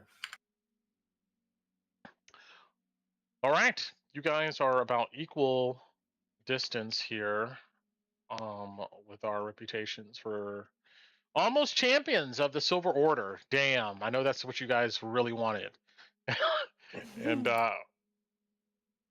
hey, but the Falling Fire just likes glad you really- guys a lot. It's gonna be a really hard fall. It's gonna be a really hard fall, man. That's politics, baby. Yep. Let's do it. I'm just glad we survived that questioning. Well, I mean, we genuinely did do the best we could with the situation we had, with keeping both sides alive. Honestly, Yeah. I really so. You guys did the I was most. scared. I was scared they were gonna say, "Well, you could have left the falling fire behind," and then Tinu wouldn't have had a response for that. So I was hoping they didn't say that. Yeah, we could have. We could have also just gotten an R and fucked off too. So Yeah. Excellent. Oh, that's right. Now I gotta do this. Spawn. There we go. Put an X on Thorn here. But right. So, all right, I'm glad we got through all of the tidying up of our previous stuff, and here we go into the shits. Only thing we need before next session is who is going to get this greater restoration. It sounds like, from what I understand, you guys going to use the Camp Dawn. They're going to do the greater restoration for 2 castings of this, 600 gold pieces. And then Ron, I think, is going to cast it on himself. Is it what I get? Or Tinu's going to cast Possibly. it on him? Yeah, maybe. Yeah, We'll see. I'll message Tino on the Oh, side, we- and we'll come up. Yeah, with we it. gotta figure out who's doing it because we have to buy more components before we leave, if that's the case. We could do Because that in the channel. Yeah. Yeah, because the church, we had to give the church the 2 components that Alice and Tinu bought. So we would have to buy 2 more components to do it on 2 more people.